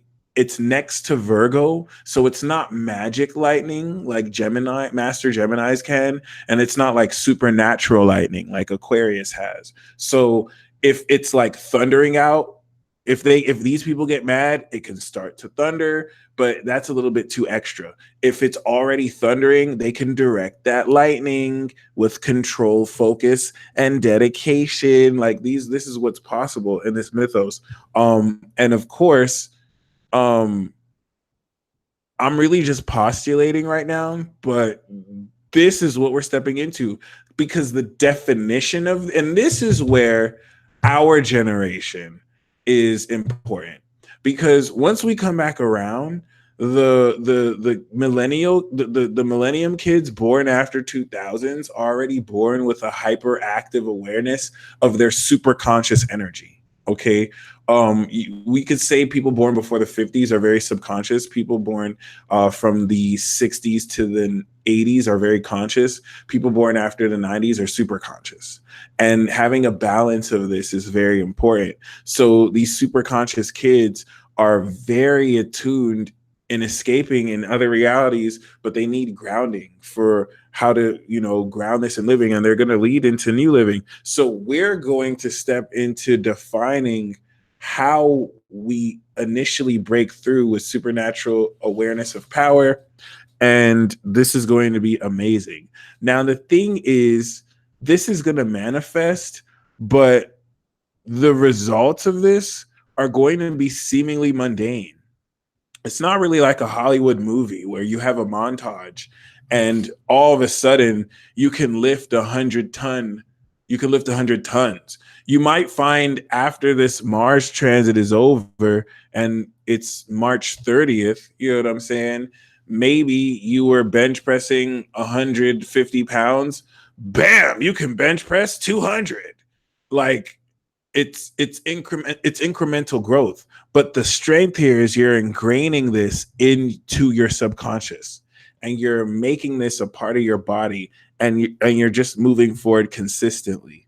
All right, now once this goes into Cancer, and this is on the North Node, and this is opposite Saturn and Pluto, and literally sextiling Uranus, we're going to see our superpowers burst through our feelings. It's going to be a heavy emotional period. A lot of you are going to cry this out, because think about it, especially in movies, like it's usually during deep emotional points that people manifest the greatest power they have. Literally, Goku turned Super Saiyan because Krillin died.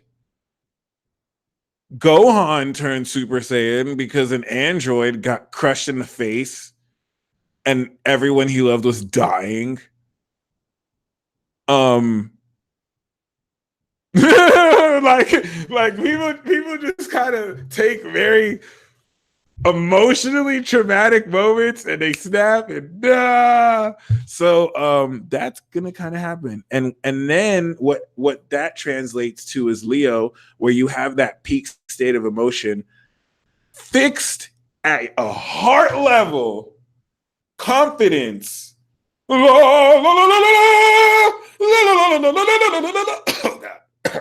So yeah, we're not there yet. We're sustaining power. We're building strength.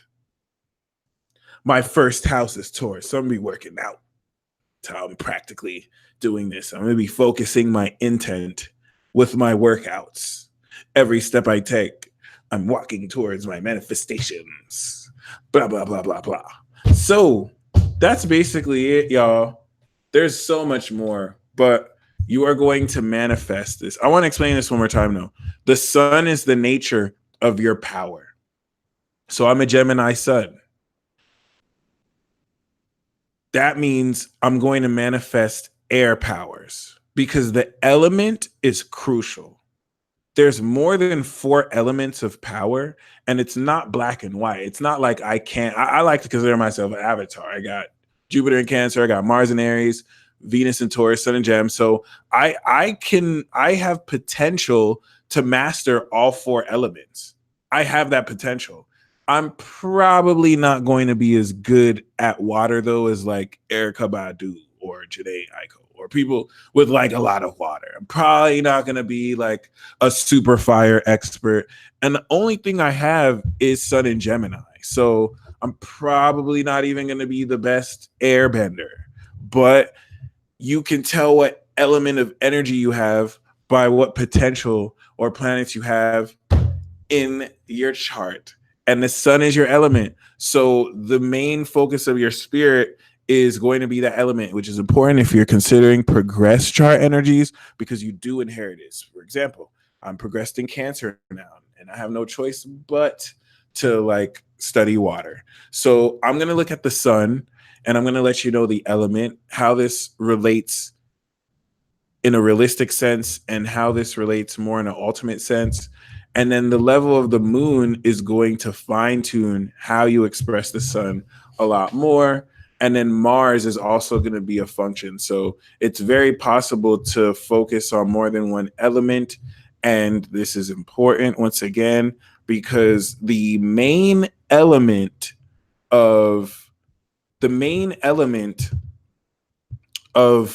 okay, it gets deep here. The main element of your sun is going to be the main way that your supernatural power expresses itself. Now, the element of your ruling planet could clash with that. You might be an Aries sun, but you might be an Aries sun with a Capricorn rising and Saturn's in Capricorn. Or you have an Aquarius rising. Wow. Aquarius. I need to do a skit. I need to do a skit called Aquarius. You might be you might be Aquarius rising. And no, let's not compromise. You might be a Capricorn rising and you have Saturn in Capricorn, right? So your chart ruler is in the element of Earth, right?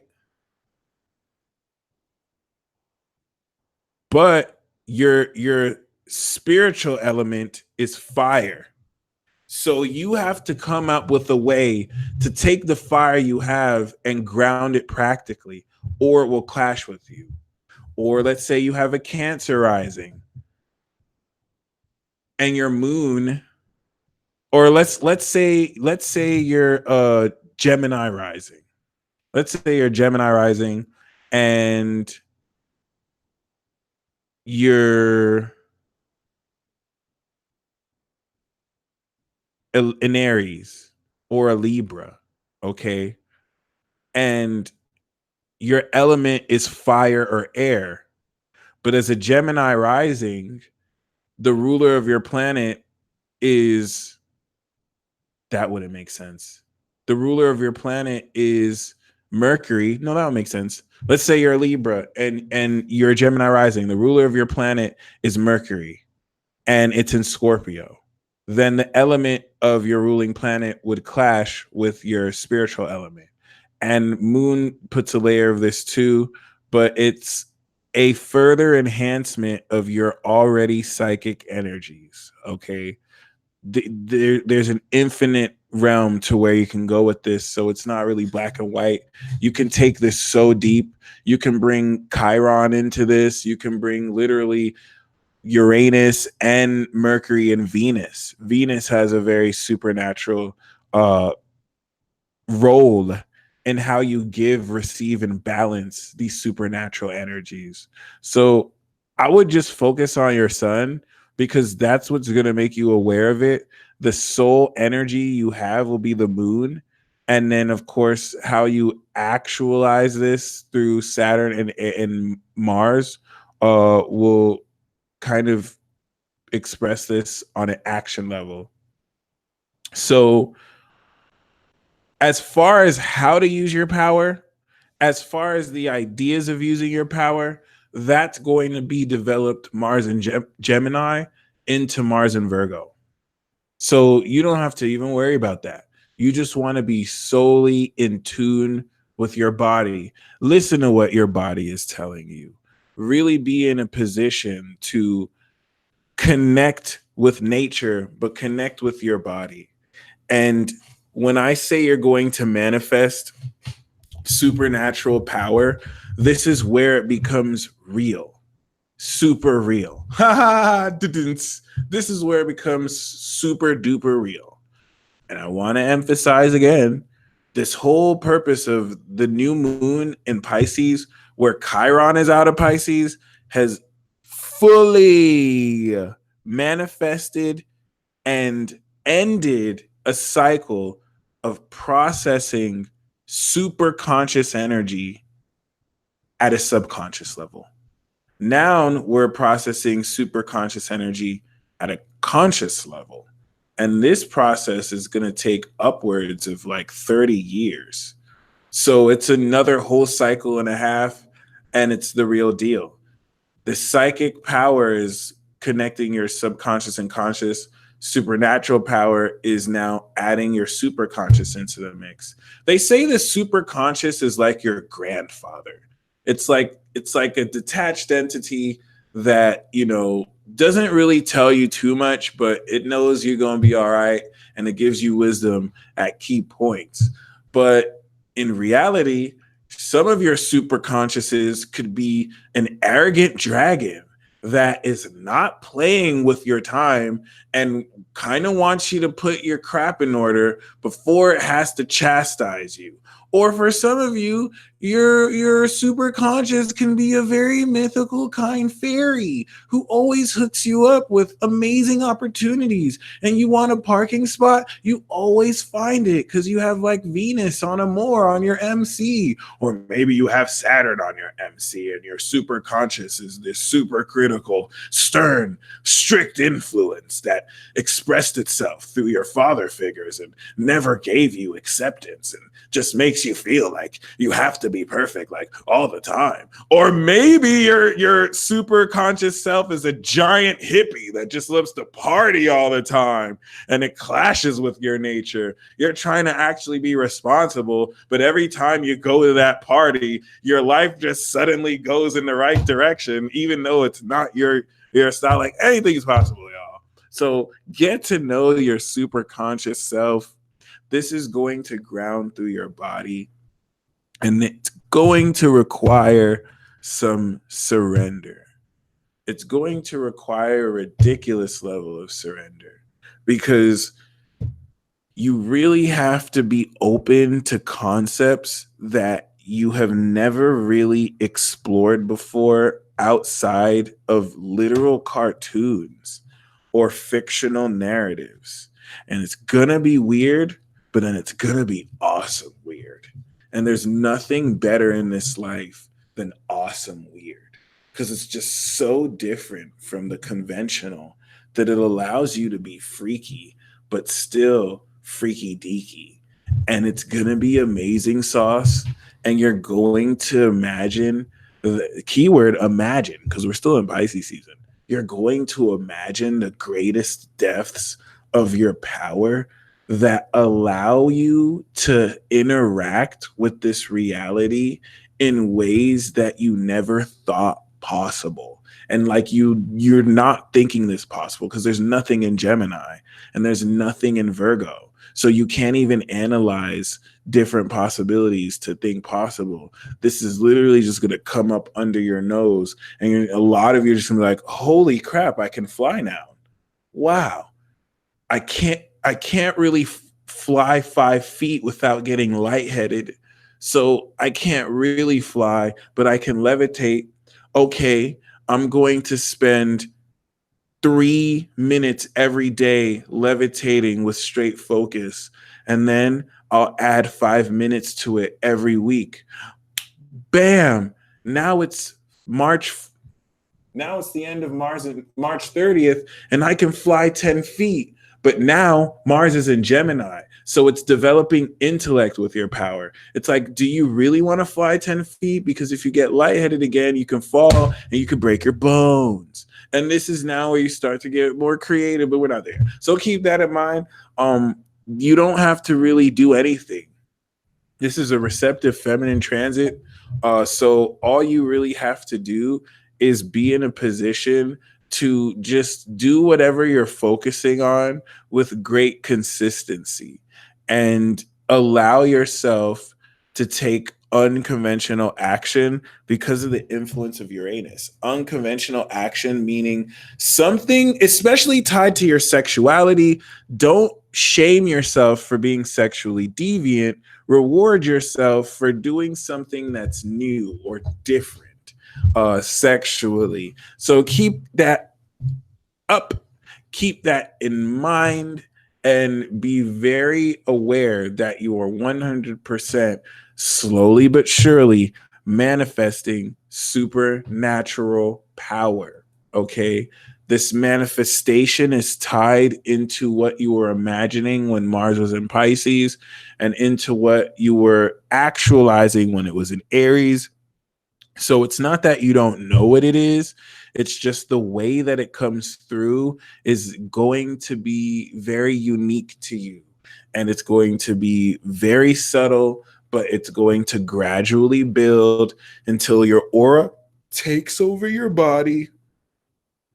And then once we step into Gemini, this is when we start to like bring it through our minds into reality. But this is going to manifest in our bodies. All right. This is going to manifest as stronger feelings. Okay. March 10th, Mars is going to sextile Neptune and it's going to trine Saturn. So this is what's going to bring out and emerge this supernatural energy as it's trining Saturn and focusing very powerfully the strength and extent of this power that you have, which is determined but powerful.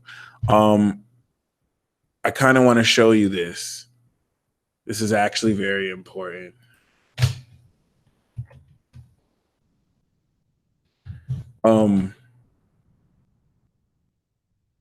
Just a very quick graphic because it actually perfectly, I'm showing you the concept of somebody, I'm showing you the concept of power that is like so strong, but with the slowness of Taurus, determined. Okay, this is, I'm gonna show you a video visual of March 10th. Okay, the power is immense, but it's moving at a slow pace. Okay, you can apply this to anything you're currently going through too. Dun, dun, dun, dun, dun, dun, dun, dun, dun. Cool.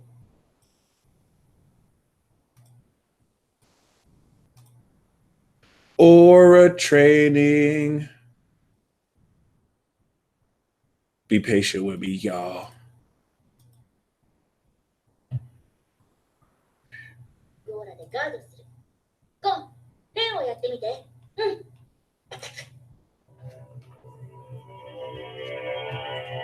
その状態をずっと維持するのが剣。いい？行くわよ。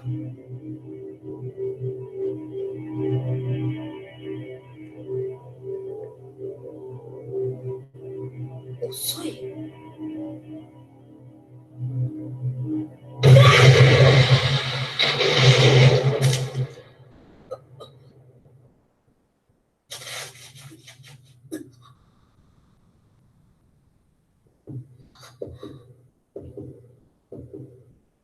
ゆっくりだから体の力を抜いたわね。剣まで溶けてたら顔潰れてたわよ。今のは甲のみの力。この威力に拳本来のスピードと破壊力を乗せれば。Bam. Thank you, Hunter X Hunter. So that's really basically the purpose of Mars and Taurus, to sustain your energy. It's a great analogy for sustaining your focus so that eventually you can make it to where you could be more powerful because you're building strength.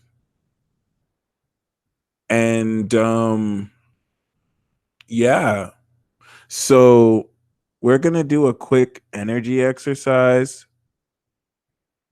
and then I'm going to pull cards for the signs, and then I'm going to do the super chat.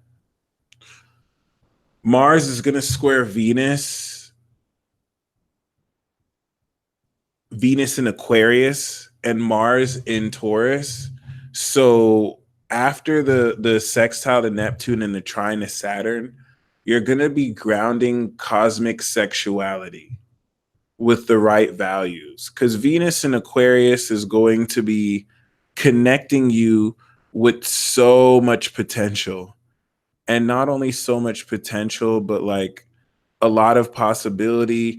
You'll be connecting with amazing individuals, and if you don't have the right values, it'll clash with Taurus, because it's like Taurus is going to want to focus on maybe one and not all of them. So if you don't have the right values, then this could, it doesn't have to be just only one thing, but it's going to at least ground you so you're not too distracted by all the big possibilities, and you can balance both. But you're going to manifest physically your superpowers before you gain ideas on how to use them when it enters Gemini. Okay. So, with that being said, the energy exercise we're going to do. Yep. The energy exercise we're going to do is to just let a simple intent take over your whole body and to just sustain it. Very simple. This is what I said before about this is what I said before about being put in a position to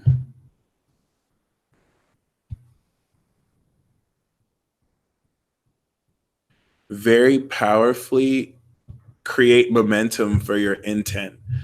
This is what I said before when I showed you the star, the initial ritual. The more sexual energy you have towards this, the better.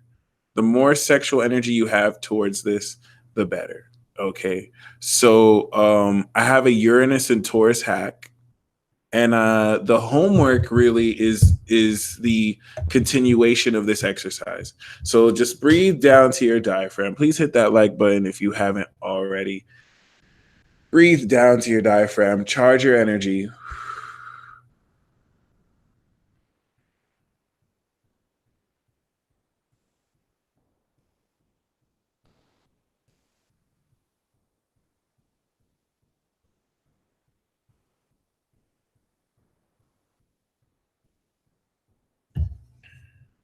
And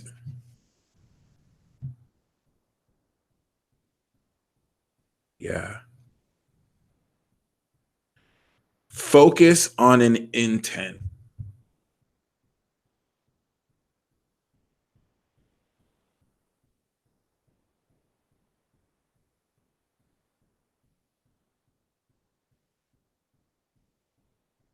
If it's tied to something sexual, this is promoted with Mars. But something that definitely brings excitement into your consciousness, which is Aryan. Okay. Breathe this into your diaphragm. Breathe out gratitude. We're going to charge our energy. And after that, you just have to keep focused on it. We're going to draw energy up from our souls and let it connect with our heart. And then let it emanate. And then breathe in your desire. Breathe out gratitude. Breathe in satisfaction of attaining your desire. Breathe out gratitude. And your homework, your Saturn in Capricorn homework is to focus on that and to sustain it. This is the equivalent of Gon focusing his energy and creating a shield of energy. Some of you do this naturally without even thinking because you're adepts and masters. Others of you, like me, have to practice to focus the energy, even though we all do this unconsciously to a level and degree. So that's the homework. So let's do this together.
Feel the energy raising from your root chakra to your heart, slowly but surely.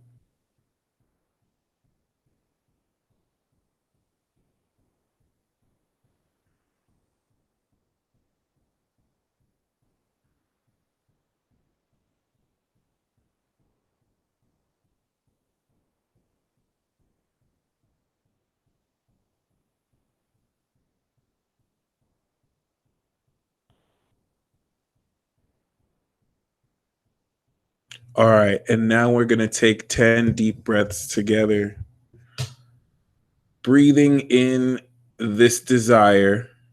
You're welcome to focus on more than one desire, but this exercise is to just at an initial level focus on the first. So we'll take 10 deep breaths to charge the energy and stockpile it.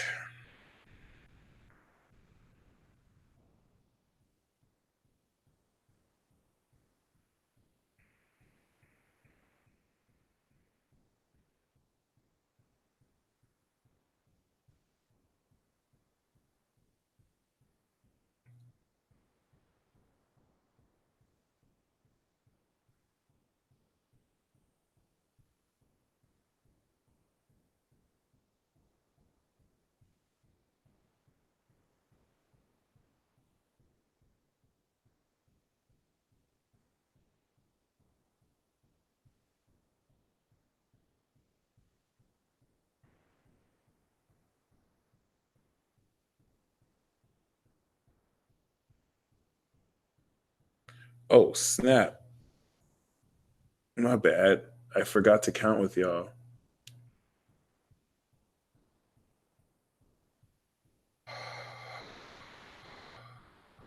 1.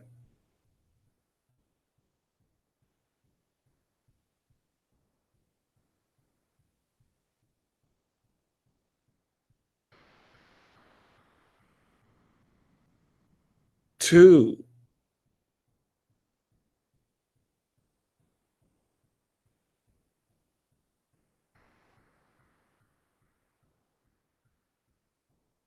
3,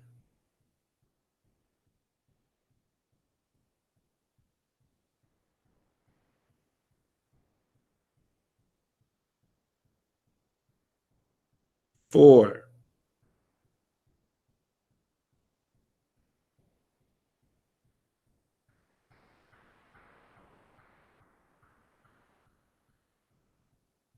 5,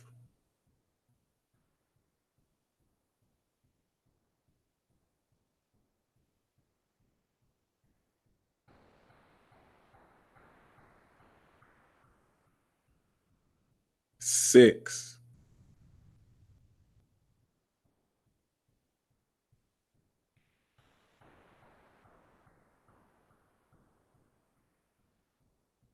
7,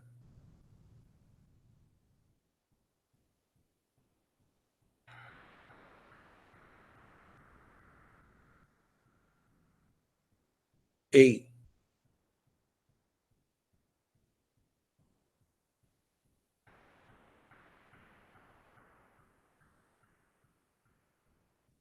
9,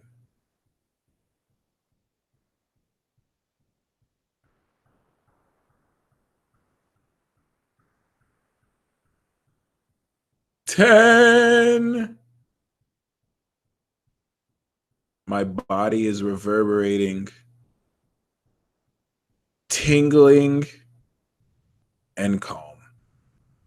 So, this energy that I feel, I'm going to sustain it and I'm going to keep focused on this wavelength. It slows me down. When I do things, it slows me down because I'm not just not focusing, but I'm going to stay focused on this energy and intent. And now I'm going to integrate it with everything that I'm doing. And I will slowly build this. When I study, I will keep this intent. As I do the rest of this broadcast, I will keep this energy focused. As I read these cards, I will focus. As I work out, I will focus on this intent. Your homework, your Saturn and Capricorn homework, is to keep this intent focused until the 30th of March. Come June, once this energy moves into Gemini, you could release the focus. By then, you will have built such strength of will, it's not even going to be funny. Now, some very magical things are going to occur. Some very magical things are going to occur as you personally focus. Doubt, insecurities, and dark force distractions about why you can't achieve your desire or to distract you will come up. Be very mindful of people who help attune with your focus. Be very mindful of people who try and clash with your will. And this will reveal a lot through your energy. You are now bringing this subconscious energy and you're being conscious of it. And at this state, you'll connect with your superconscious. So trust me, it might take you a long time to focus. I think it might take you a long time to get to like 5 minutes of focus. That is totally fine. It's not about getting the highest. It's just about stretching out your base level of focus. Okay. Some of you are going to be so great at this. A lot of you with fixed sign energy will be naturally good at this. Mutable sign energies, you might not be, or you might be great at this. It's able to use all states in your favor. Cardinal signs might start off great and then taper off. So mutable signs might be like, yay, duh, duh, duh. So it depends. It doesn't have to be that black and white. So keep that in mind. And the Saturn in Capricorn homework is to feel that desire, charge up your body with your energy and hold that state and do everything that you do. Before you do anything, focus, because I already kind of like lost energetic focus. It's hard for me to like do this at the same time, but that's the beauty of this. Focus completely before you do it. And even if you have to stop and center yourself, what you're building up is for when it's in Cancer, when you can now feel with this and develop your energetic signature. But come back to the feeling and then take the action. Come back to the focus and then take the action, even if it slows you down. Your homework is to keep this up. This is the hardest homework that I've assigned so far. And now the Uranus in Taurus hack. If you want to now utilize Uranus and do a reality hack, you can wait until the 6th of March. Wait until the new moon. Although you're welcome to do this tonight. You are more than welcome to do this tonight. But you want to wait until the new moon once Uranus steps into Taurus. And what you want to do is, and there are two versions of this. What you want to do is sexually stimulate yourself. Do the exercise we did today. Focus your intent. And then sexually stimulate yourself to peak orgasm. Now, there's two methods of this. And the reason why I said you want to wait till the new moon, you can do it tonight where you release, right? Basically, from now to the new moon, you're encouraged to release. Get to that peak experience, focus on your intent, and then get to that peak experience sexually as you stimulate yourself. And then you want to release. You have that peak experience. Everything after the 8th of March, once Uranus is in Taurus, you want to bring yourself to that peak experience, but you don't want to release. You just want to sit there. Bring yourself to the peak experience right before you feel you're about to orgasm, and then just let it sit there and let it just come within your body.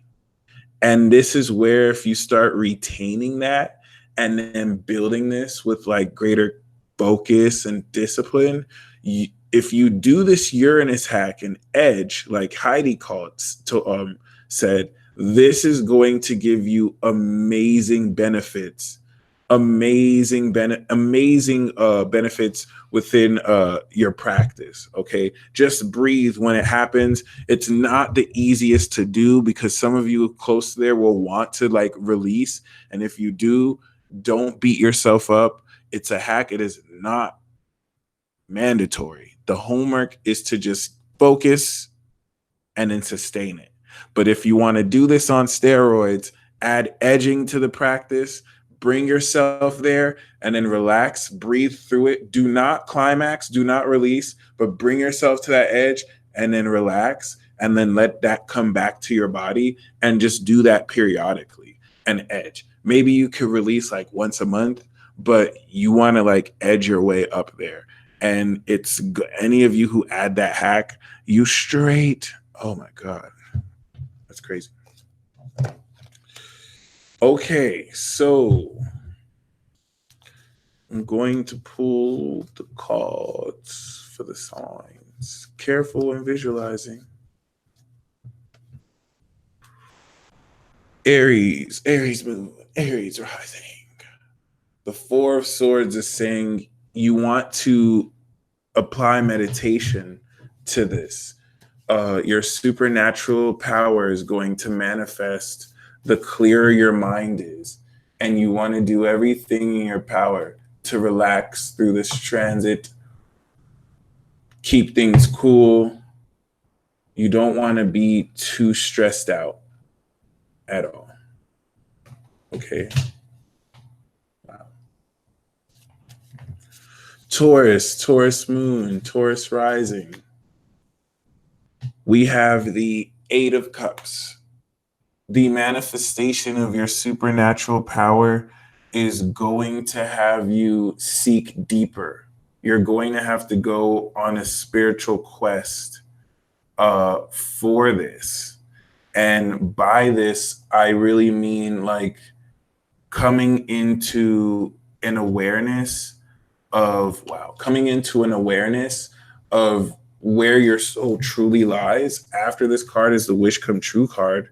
So this is gonna allow you to walk away from old chains tethering you to what you don't need to be.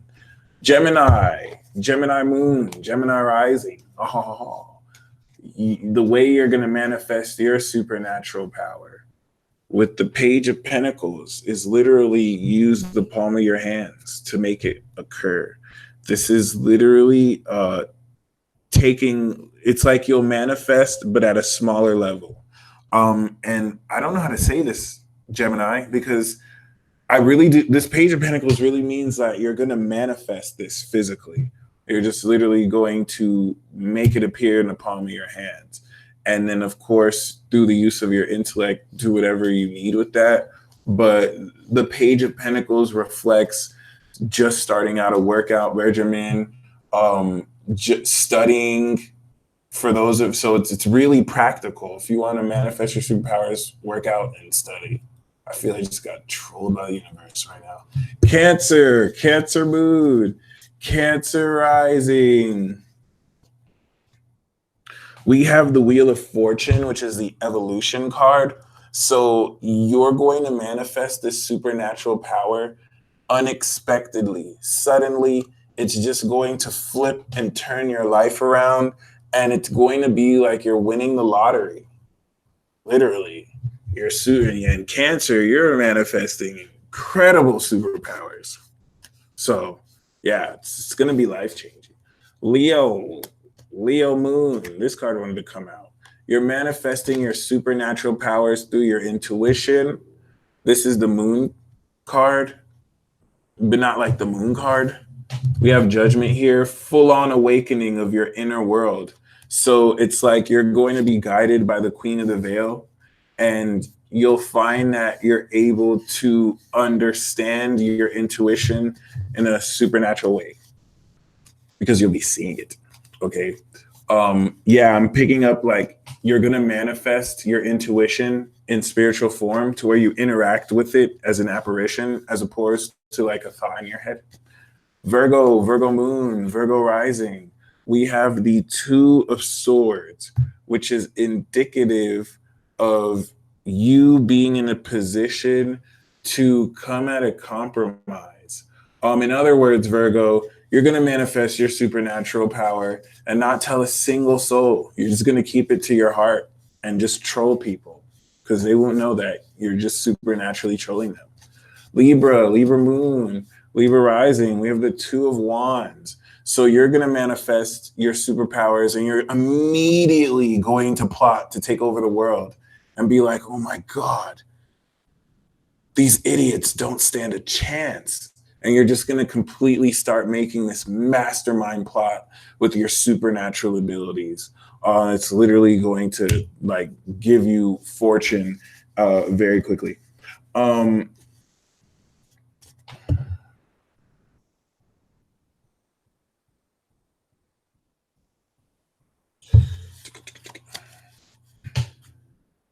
Scorpio moon, Scorpio rising.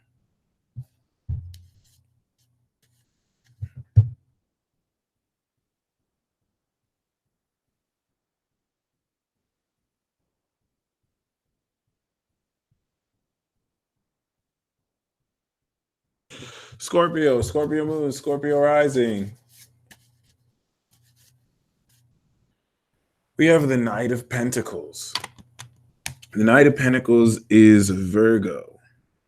The Knight of Pentacles is talking about you reaching a state of consistency. So this is a little bit different because Scorpio, you already have every card that I'm reading from Scorpio, Sagittarius, Capricorn, Aquarius, Pisces, you already have your superpowers manifested. So this is a little bit different for you, okay? So Gemini got the Page of Pentacles where they're going to be able to manifest at like a low level. Scorpio, you're going to take this extreme power that's hard to control and you're going to come into a reliable, dependable, consistent way to manifest your powers that aren't really kind of awkward and nerve-wracking to use, and actually help you make better bucks. Sagittarius moon, Sagittarius rising. We have the same card as Gemini, and this makes so much sense. Okay, Gemini and Sagittarius, you need sensitivity awareness. So this type of training is like you have to get used to holding very fragile cups, and you can't break it. You have to be so graceful and gentle to where you're keeping a book on your head. It's like teaching you to manifest this wild power, but with such fine control. And this is going to be evidenced through how well you can focus on your studies, how well you can really come into a new way of practically utilizing your super juju. Okay, Capricorn moon, Capricorn rising. We have the same card as Taurus, the Eight of Cups. There's something happening with the Earth tribe. Taurus and Cap got the Eight of Cups, and Virgo got the Two of Swords. You guys are dip squatting. I think you guys are just fed up with humanity right now. You're pissed off at fire signs. You're pissed off at water signs. You're pissed off at air signs. You're giving the other earth signs side eyes, and it's like you're done. You just can't deal with it. I feel like for the Eight of Cups, Capricorn and Taurus, you're going on a spiritual adventure to really seek deeper meaning, to really understand the source of your power, because you're going through some really deep soul searching. Okay, Aquarius moon, Aquarius rising. Ooh, oh. Okay, Age of Aquarius, we have the World card. What?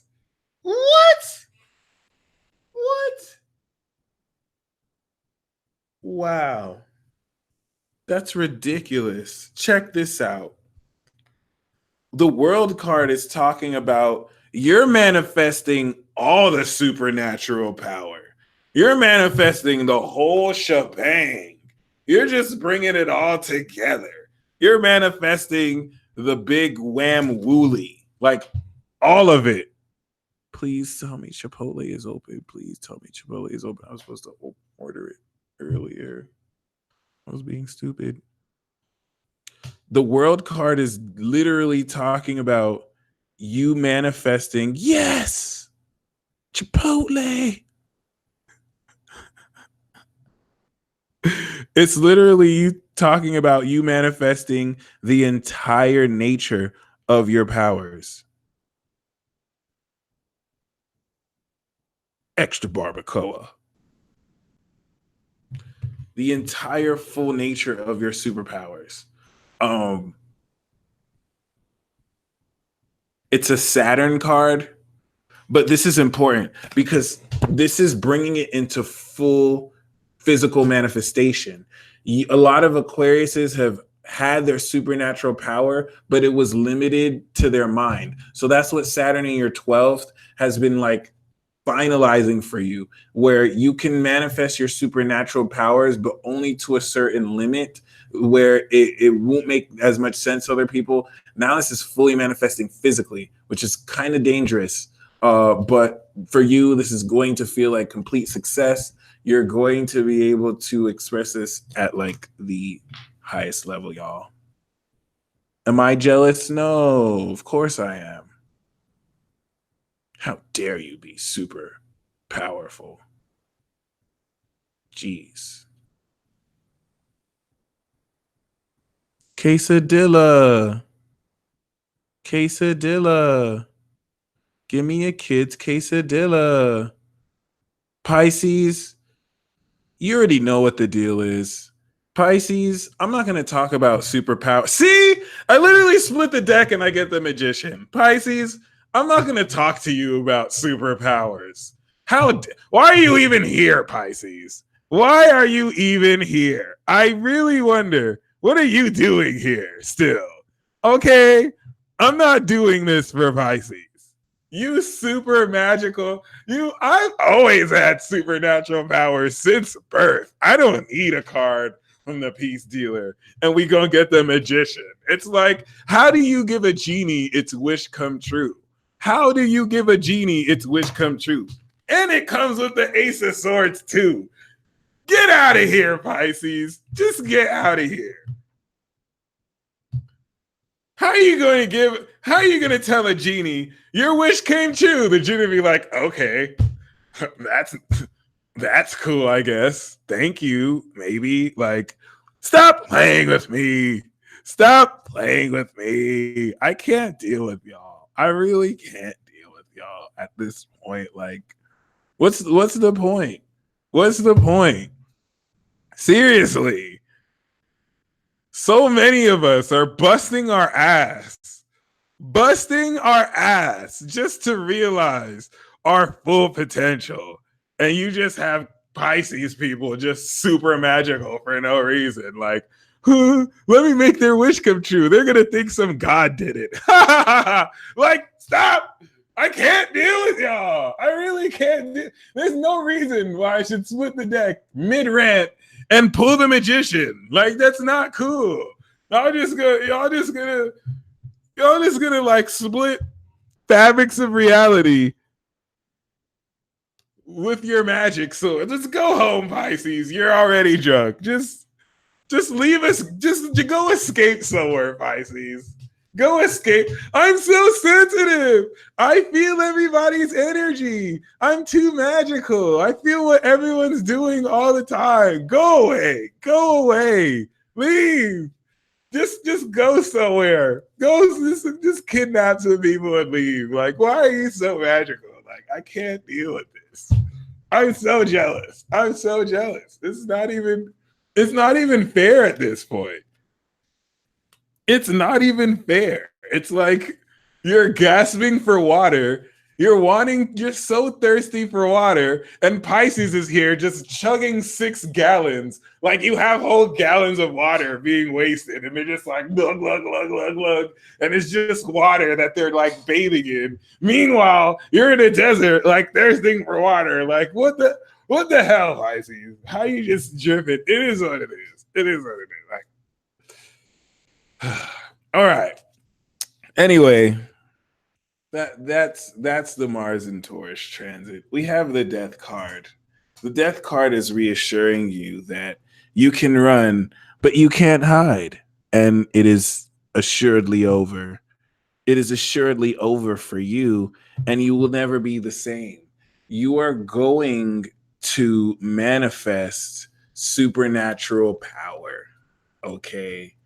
You are going to manifest supernatural power, and it is going to completely change your entire life, because the way that you do things will not ever be the same.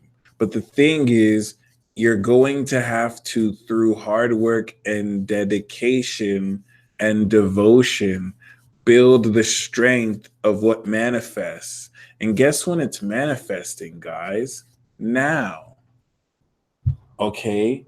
Now, the next step of this Uranus hack is, if you apply this sexually, if you sustain this intent and you have sex with somebody else sustaining that intent, you can build your power that way too. Whether you release or not is between you. And other than that, you stay the utmost of blessed. If you sent me a super chat card, I'm jacking your pockets. You thought I was going to read your cards? I'm dipping. What are you about to do? You ain't about to do nothing. So thank you for sending me the super chat. I'm not reading your cards. Peace. Man, I'm just joking. Lily626, we have the world card for you. And we also have the Nine of Cups. Lily 626, everything you could have ever wanted is manifesting this transit right now. And it's going to be amazing. And I mean, we literally pulled this. Thank you for your generous donation. You being generous in your whole life is manifesting. So amazing. Empress Daisy, give me the tea. We got the lover's card, honey. You getting married, baby. We got soulmate marriage. I'm not joking. You're connecting with your boo-boo. You're going to go buku, and then you're going to get married. Ooh, ooh. Yeah, yeah. I specifically had to channel it like that because that's going to be the energy. That's going to be the vibe. It's going to be like funky. You're just going to be like, oh. Andrea Length, the channeled message that I have for you is dark and somber. It is urging you to really not let up and to examine every single sense of like friction towards you. And don't let up at all. Don't compromise at all unless it's something that you feel is right. Because you are representing a standard of integrity that others around you, save like a couple, aren't. So like you're their last hope. And once you let up, Fit Goddess, the message that I have for you is that your psychic ability is opening with the help of celestial beings who are astral projecting their essence and interacting with your spirit indirectly. So it's like they're teaching you how to sense their presence. So you want to use your imagination and go wild. Allow yourself to kind of go full fish tart and just assume you know what's occurring. Even if it's not totally right, this will align you accordingly. Trich NYC, what can I expect this month in the romance department? We have money. Okay, this is talking about self-love. Oh, this is talking about pregnancy. Oh, this is talking about intuition. So you got it. You got it. You have so much beauty and self-confidence that you could really pull anybody you want. But this is focusing on you and not another man. So it's saying that you're definitely going to feel like you got the sauce. All right. And the juice, which is good. It's not really telling you to focus on a specific person. It's saying you can apply that confidence. So you're not necessarily going to be lacking this month. And the focus you put in towards bringing out that part of yourself will definitely make you abundant in suitors. Okay. So nice. So appreciate you, Diablo. We have the Judgment card. So congratulations for serving in that job for 5 years. That's so amazing. The Judgment card is going to align you to your true life's purpose.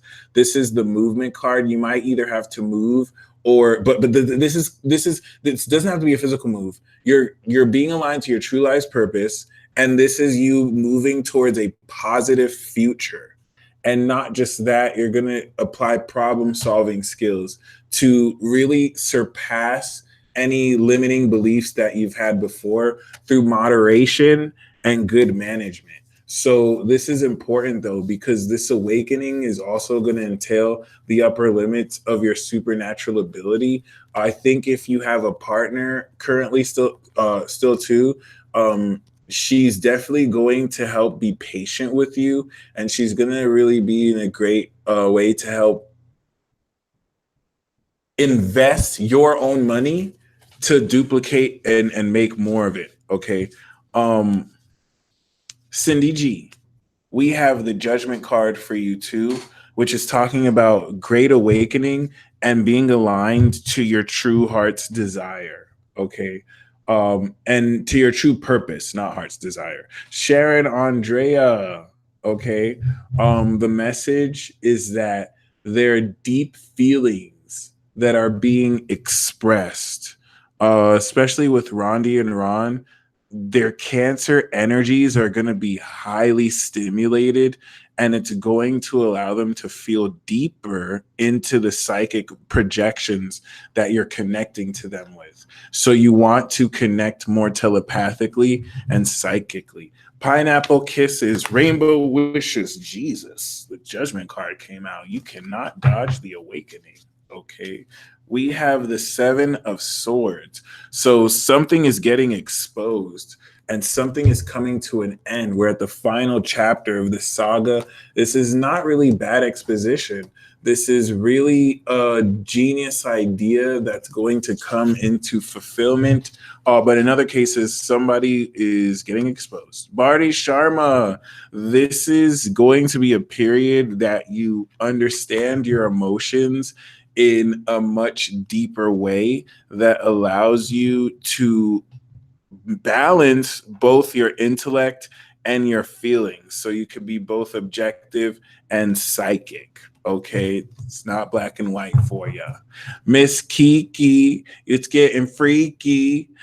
You know what it is. Every time you handle your biz, things go even greater. Channel the flow, screw the haters. It is what it is, and you do what it do. Well, I got good news. It's coming in real cool. When I say coming in, I mean blessings. There's gonna be no stressing, and I'm just spitting the rap because truth be what I'm confessing. And yo, I got another message for you. Your psychic power is gonna have you exploring the minds of people, and you'll soar in their hearts, and you'll be able to laser focus your intent like a dart, and you'll be able to tell who's lying or not, and secrets will just come up right on the spot through people's body language, and it's gonna be lit, and you're gonna feel amazing, and you're gonna feel slick with your Cancer moon, and it's coming soon like somebody's boyfriend or a new movie. And ever since Mars and Taurus, you've been feeling groovy, and it's all good because we are in the universe. Oh, and I got this star card. Oh, yeah. Yeah. All right. All right. Amanda Jackson. Anyway, any advice for which career path to take? What field to pursue? We have the Four of Wands and the Five of Pentacles and the Nine of Pentacles. So this is saying that whatever career path you take, you're going to be independently successful. And it is worth it to do a work from home job part-time and also to get into real estate. Do any events that promote event hosting and planning, real estate, throwing parties, and especially facilitating the help of people who are less fortunate and homeless.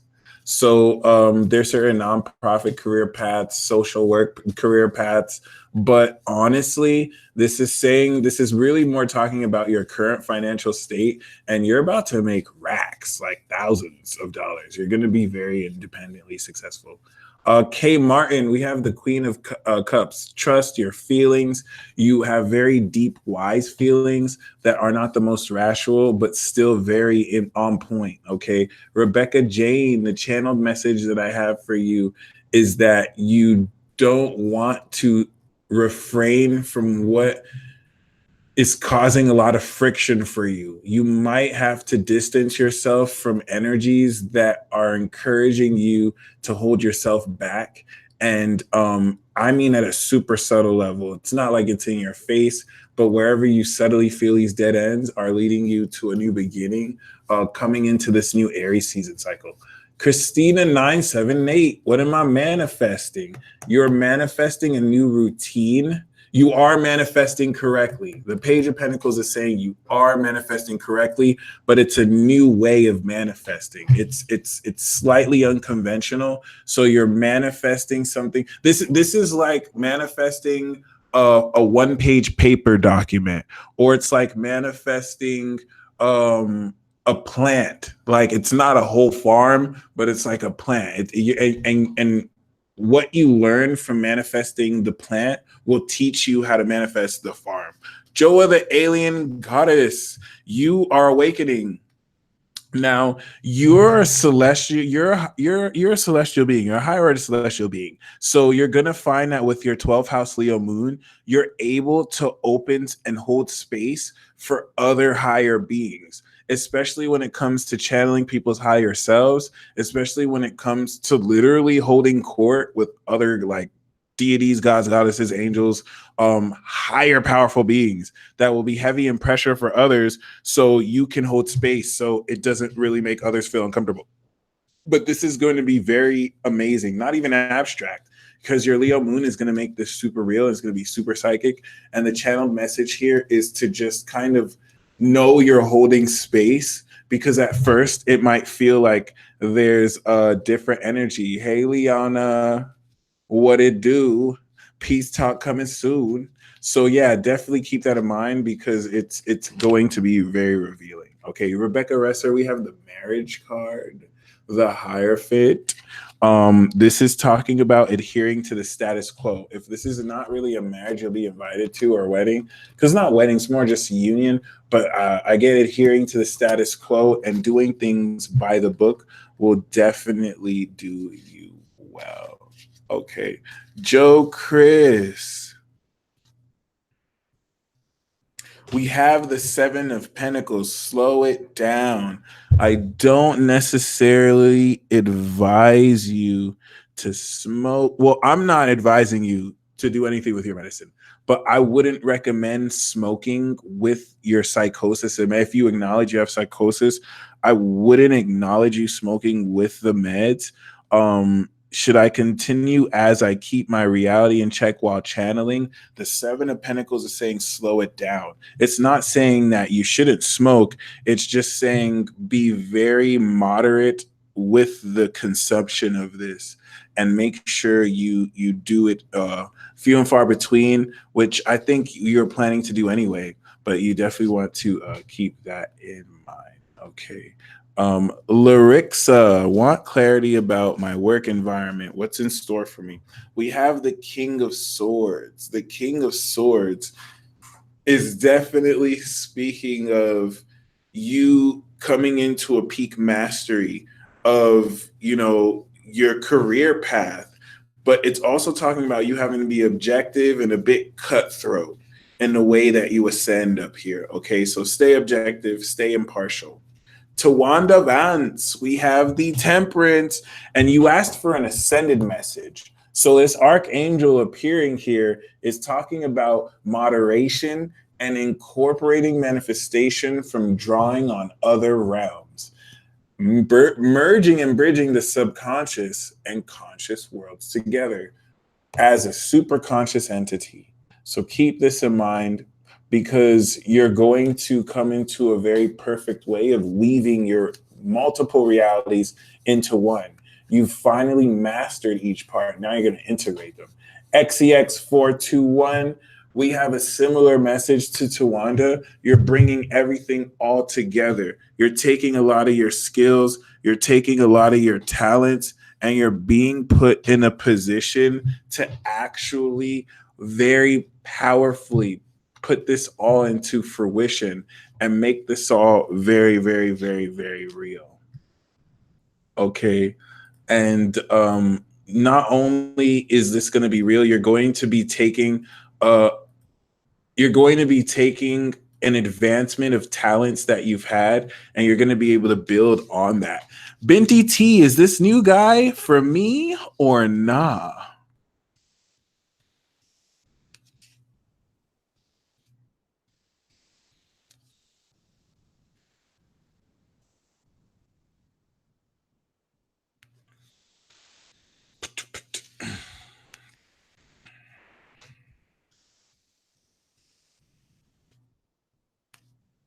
We have the Wheel of Fortune. It can go either way. It's a maybe, okay? And that makes sense. The Jupiter is bringing an opportunity here. The fact that it can go either way means it depends on his intent. If he's willing to go full forward, it will be a great thing. But if not, the luck might be off. But this is a maybe yes. So it's saying you definitely want to stay positive and push your luck here. Push your luck.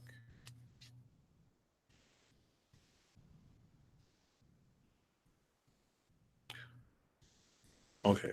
Moonbay, how can I best use this transit to supercharge my mission? We have the Two of Pentacles. Stay productive, stay consistent. With the Two of Pentacles, the best way to use this is to take all the skills you come into. Thank you, Miss Kiki. Thank you so much. I'm so glad you like that. I'm so glad you like it. This is saying to take everything that you pick up, because you're going to be picking up a lot of like ways to use your magic. So immediately put it into practical use. The Two of Pentacles is saying the more busy and productive you are, the better you'll utilize, the more you'll multiply your money. Okay. Jody Donald, the channeled message that I have for you is that through the vehicle of your work, you're going to manifest a lot of your power. Very similar to Moonbay. You have never seen me in a Nature Boy chat.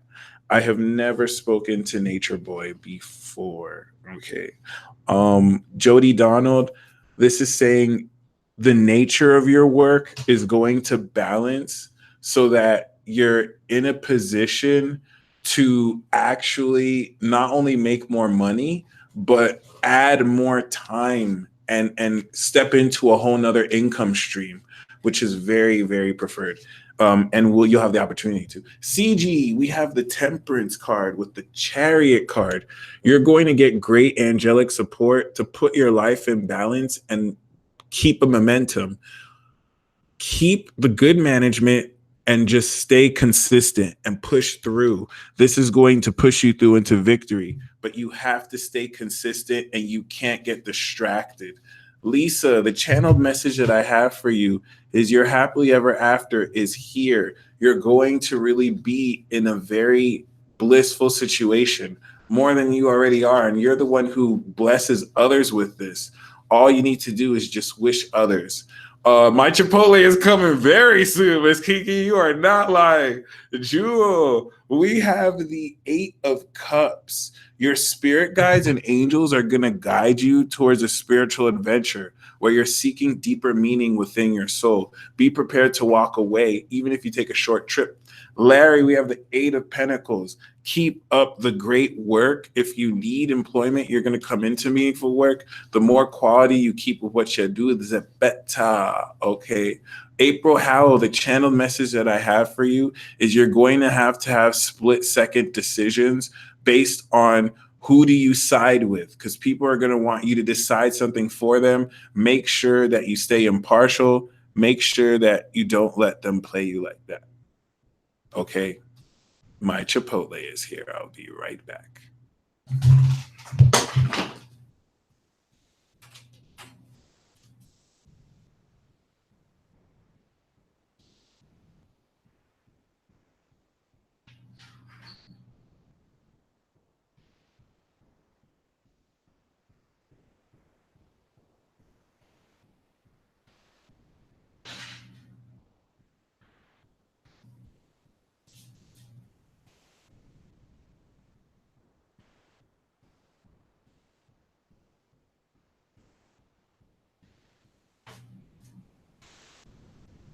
Yeah, but rolling like a big shot. Chevy tuned up like a NASCAR pit stop.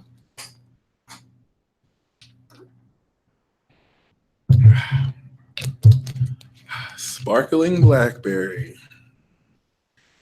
Did not taste like I thought it would, but it is still all right. All right. J-Zags. The message for you is let people tell you the truth or deceive you, but keep to yourself the which you are going to do anyway. But this is confirmation to keep to yourself the very deep impressions you're going to get from people, because the time to speak on it will be like a couple weeks from now. But keep any initial observations to yourself. Even if they're pressing, you want to really, once again, keep it on the hush hush for now. KB Shang, Mars transiting 8th house, meaning we do have the 9 of Pentacles. The meaning of Mars transiting the 8th house primarily is being put in a position to deeply attack your vulnerability and to take action from a very deep place within you that allows a hypersensitive sense of focus and also allows you to take action based off of other people's values and resources. In this sense, it's a house of self-employment, and that's why we have this card for you too, because you're gonna get money. Okay, especially because of the Taurus. Goddess adorned. Will I pass all my grad and licensing exams and become a successful acupuncturist? Yes, you will, if you desire that. There aren't necessarily any, you know, left or right terms. But honestly, let me just pull a card for you because only you can answer that question if you, if you go through it. And I can tell you there's not going to be any blockages to stop you. But we do have the 2 of Swords and the 2 of Cups. So you definitely want to make a decision about getting with someone romantically, logically. Don't make it based off how you feel. It's not saying to not take that decision, but make it logically. Make it very devoid of emotion. Well, to that, it's not to where it's balanced. Jen, the Tower and the Death card fell out, but there's a Star card too. So this is definitely speaking of like instant transformation, but there'll be healing with this. And we have the World card for you too. So it's like literally, getting fired from your job that was paying you $50,000 a year and then like instantly stepping into a new dream job where you get paid like $200,000 a year. And you get like $10,000 a week bonuses. And it's just like, wow. One kinky boy, a card to show me who the love of my life is. We have the King of Pentacles. Is it money? We have the Tower too. So we actually got a person. Let me pull one more just in case.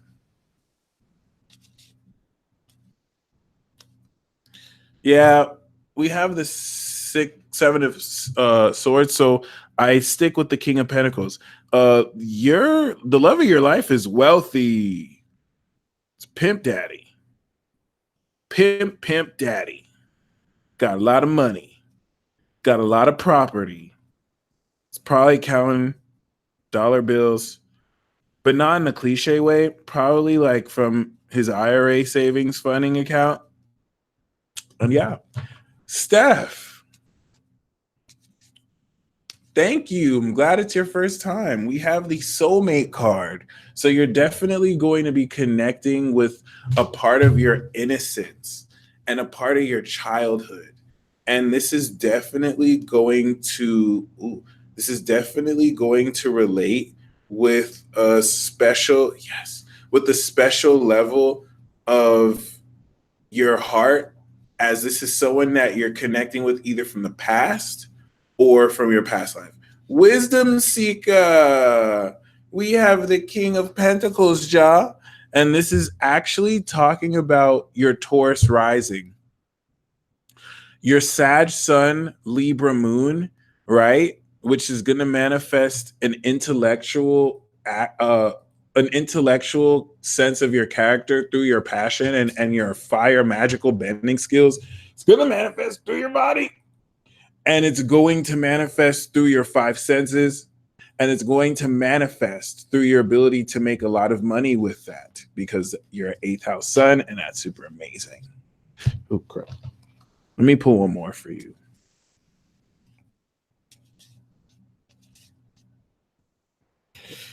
We do have the 5 of Cups, so you have to let go of disappointment. Once you let go of disappointment from the past, you'll be able to regain your momentum and move forward. Swirly 777. We have the Queen of Cups and the 2 of Pentacles. So it looks like someone's going through hoops for you. No, that's not it.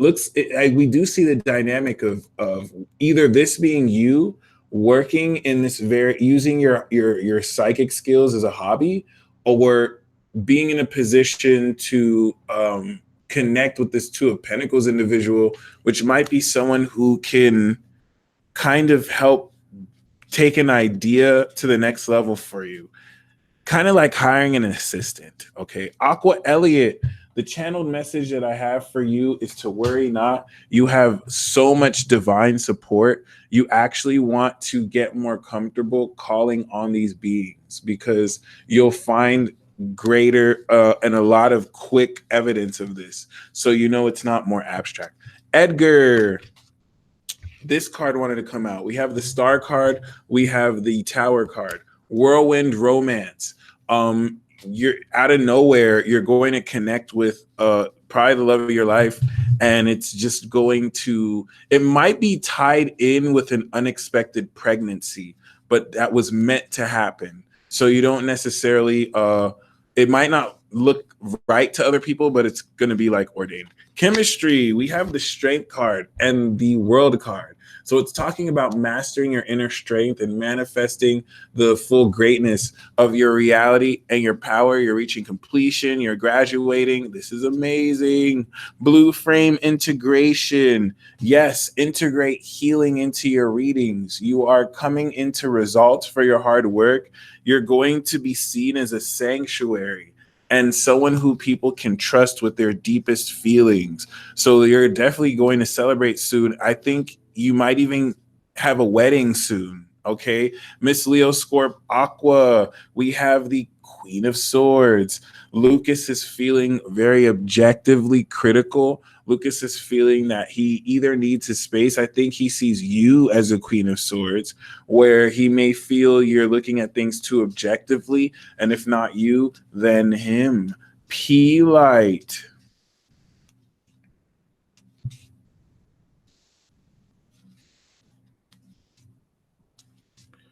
We have the Judgment card. The Judgment card is definitely talking about awakening and being aligned to your highest purpose. This is definitely talking about you being in a position to very, very, very, very greatly be aligned to what you're meant to do, and to open up any blockages and clear the way moving forward. Judy Ramirez, we have the Ace of Cups, new love, psychic breakthrough. Your heart is going to split open and you're going to connect to spirit so much more authentically. Black Moonstone, we have the Two of Cups. This big move is going to lead you into a significant partnership. If you're already with a boo thing, your connection with him is going to strengthen considerably, him or her, because this doesn't even have to be like a romantic partnership. It's just talking about the deepening of love between you and another. Chaz, we have the Seven of Wands. And this is definitely talking about standing your ground.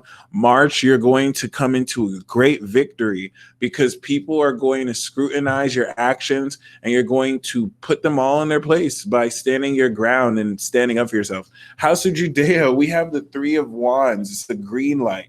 It's saying to really envision the next 3 months for your acting career and to take the necessary steps to get this in motion, and your ships are going to come in. Very positive, enterprising card.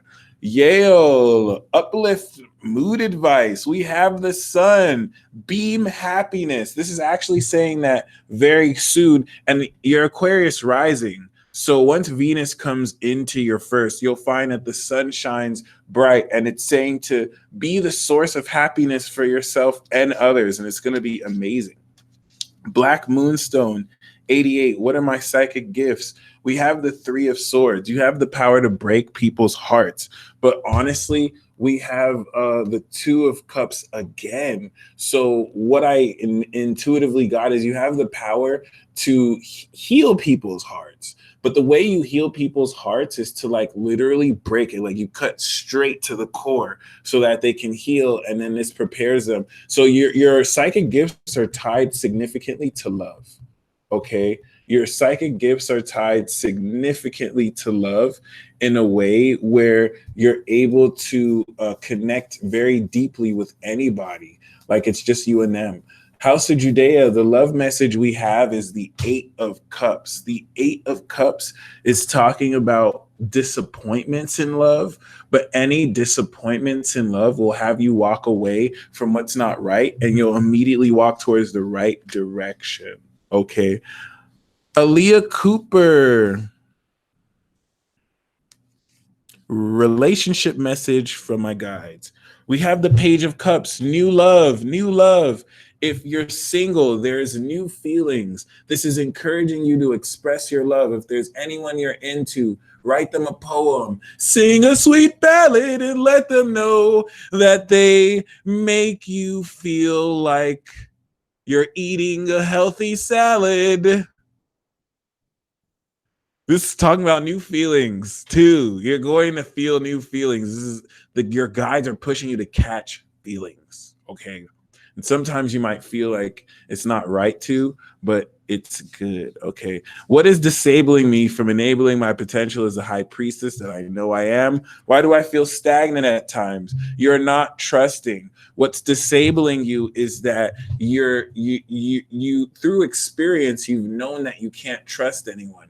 But because you're almost expecting the worst from happening, this is not allowing your intuition to fully bloom. This is a good thing, by the way. This is saying you just need to be perseverant. Just stay perseverant, don't give up, and you'll balance this. Val PK, we have the King of Swords. Stay objective. Your mind is reaching a supreme level of intellect, and it's going to make you floss on these mofos. But you have to make sure you stay objective and be very impartial in your judgments. I sense something weird being hidden from me at work. Is it all in my head? The Page of Pentacles is saying it's not entirely all in your head. If anything, what's being hidden from you is you could be getting paid a lot more than you are, and you're not getting paid as much as they act like they could pay you, but it's not necessarily too big a deal too. Carl's, the love message is the 7 of Swords. You're either going to be you're either going to be developing a romance behind closed doors, or you need to be careful about someone very shady. But this is actually talking about you developing a romance with someone famous behind closed doors, like someone pretty influential, where it's like no one really knows you're even talking to this person. TP1 love, contemplating going back to school. We have the 8 of Cups. So this is saying walk away. It's not saying don't go back to school, but I think if you're going back to school, you might have to walk away from certain other attachments and distractions. So thank you guys once again for tuning in. Very, very fun. Very, very fun. Make sure you stay focused as always. And like I pulled for everyone before, we got the death card. So prepare for amazing transformation. All right, y'all stay blessed. Peace.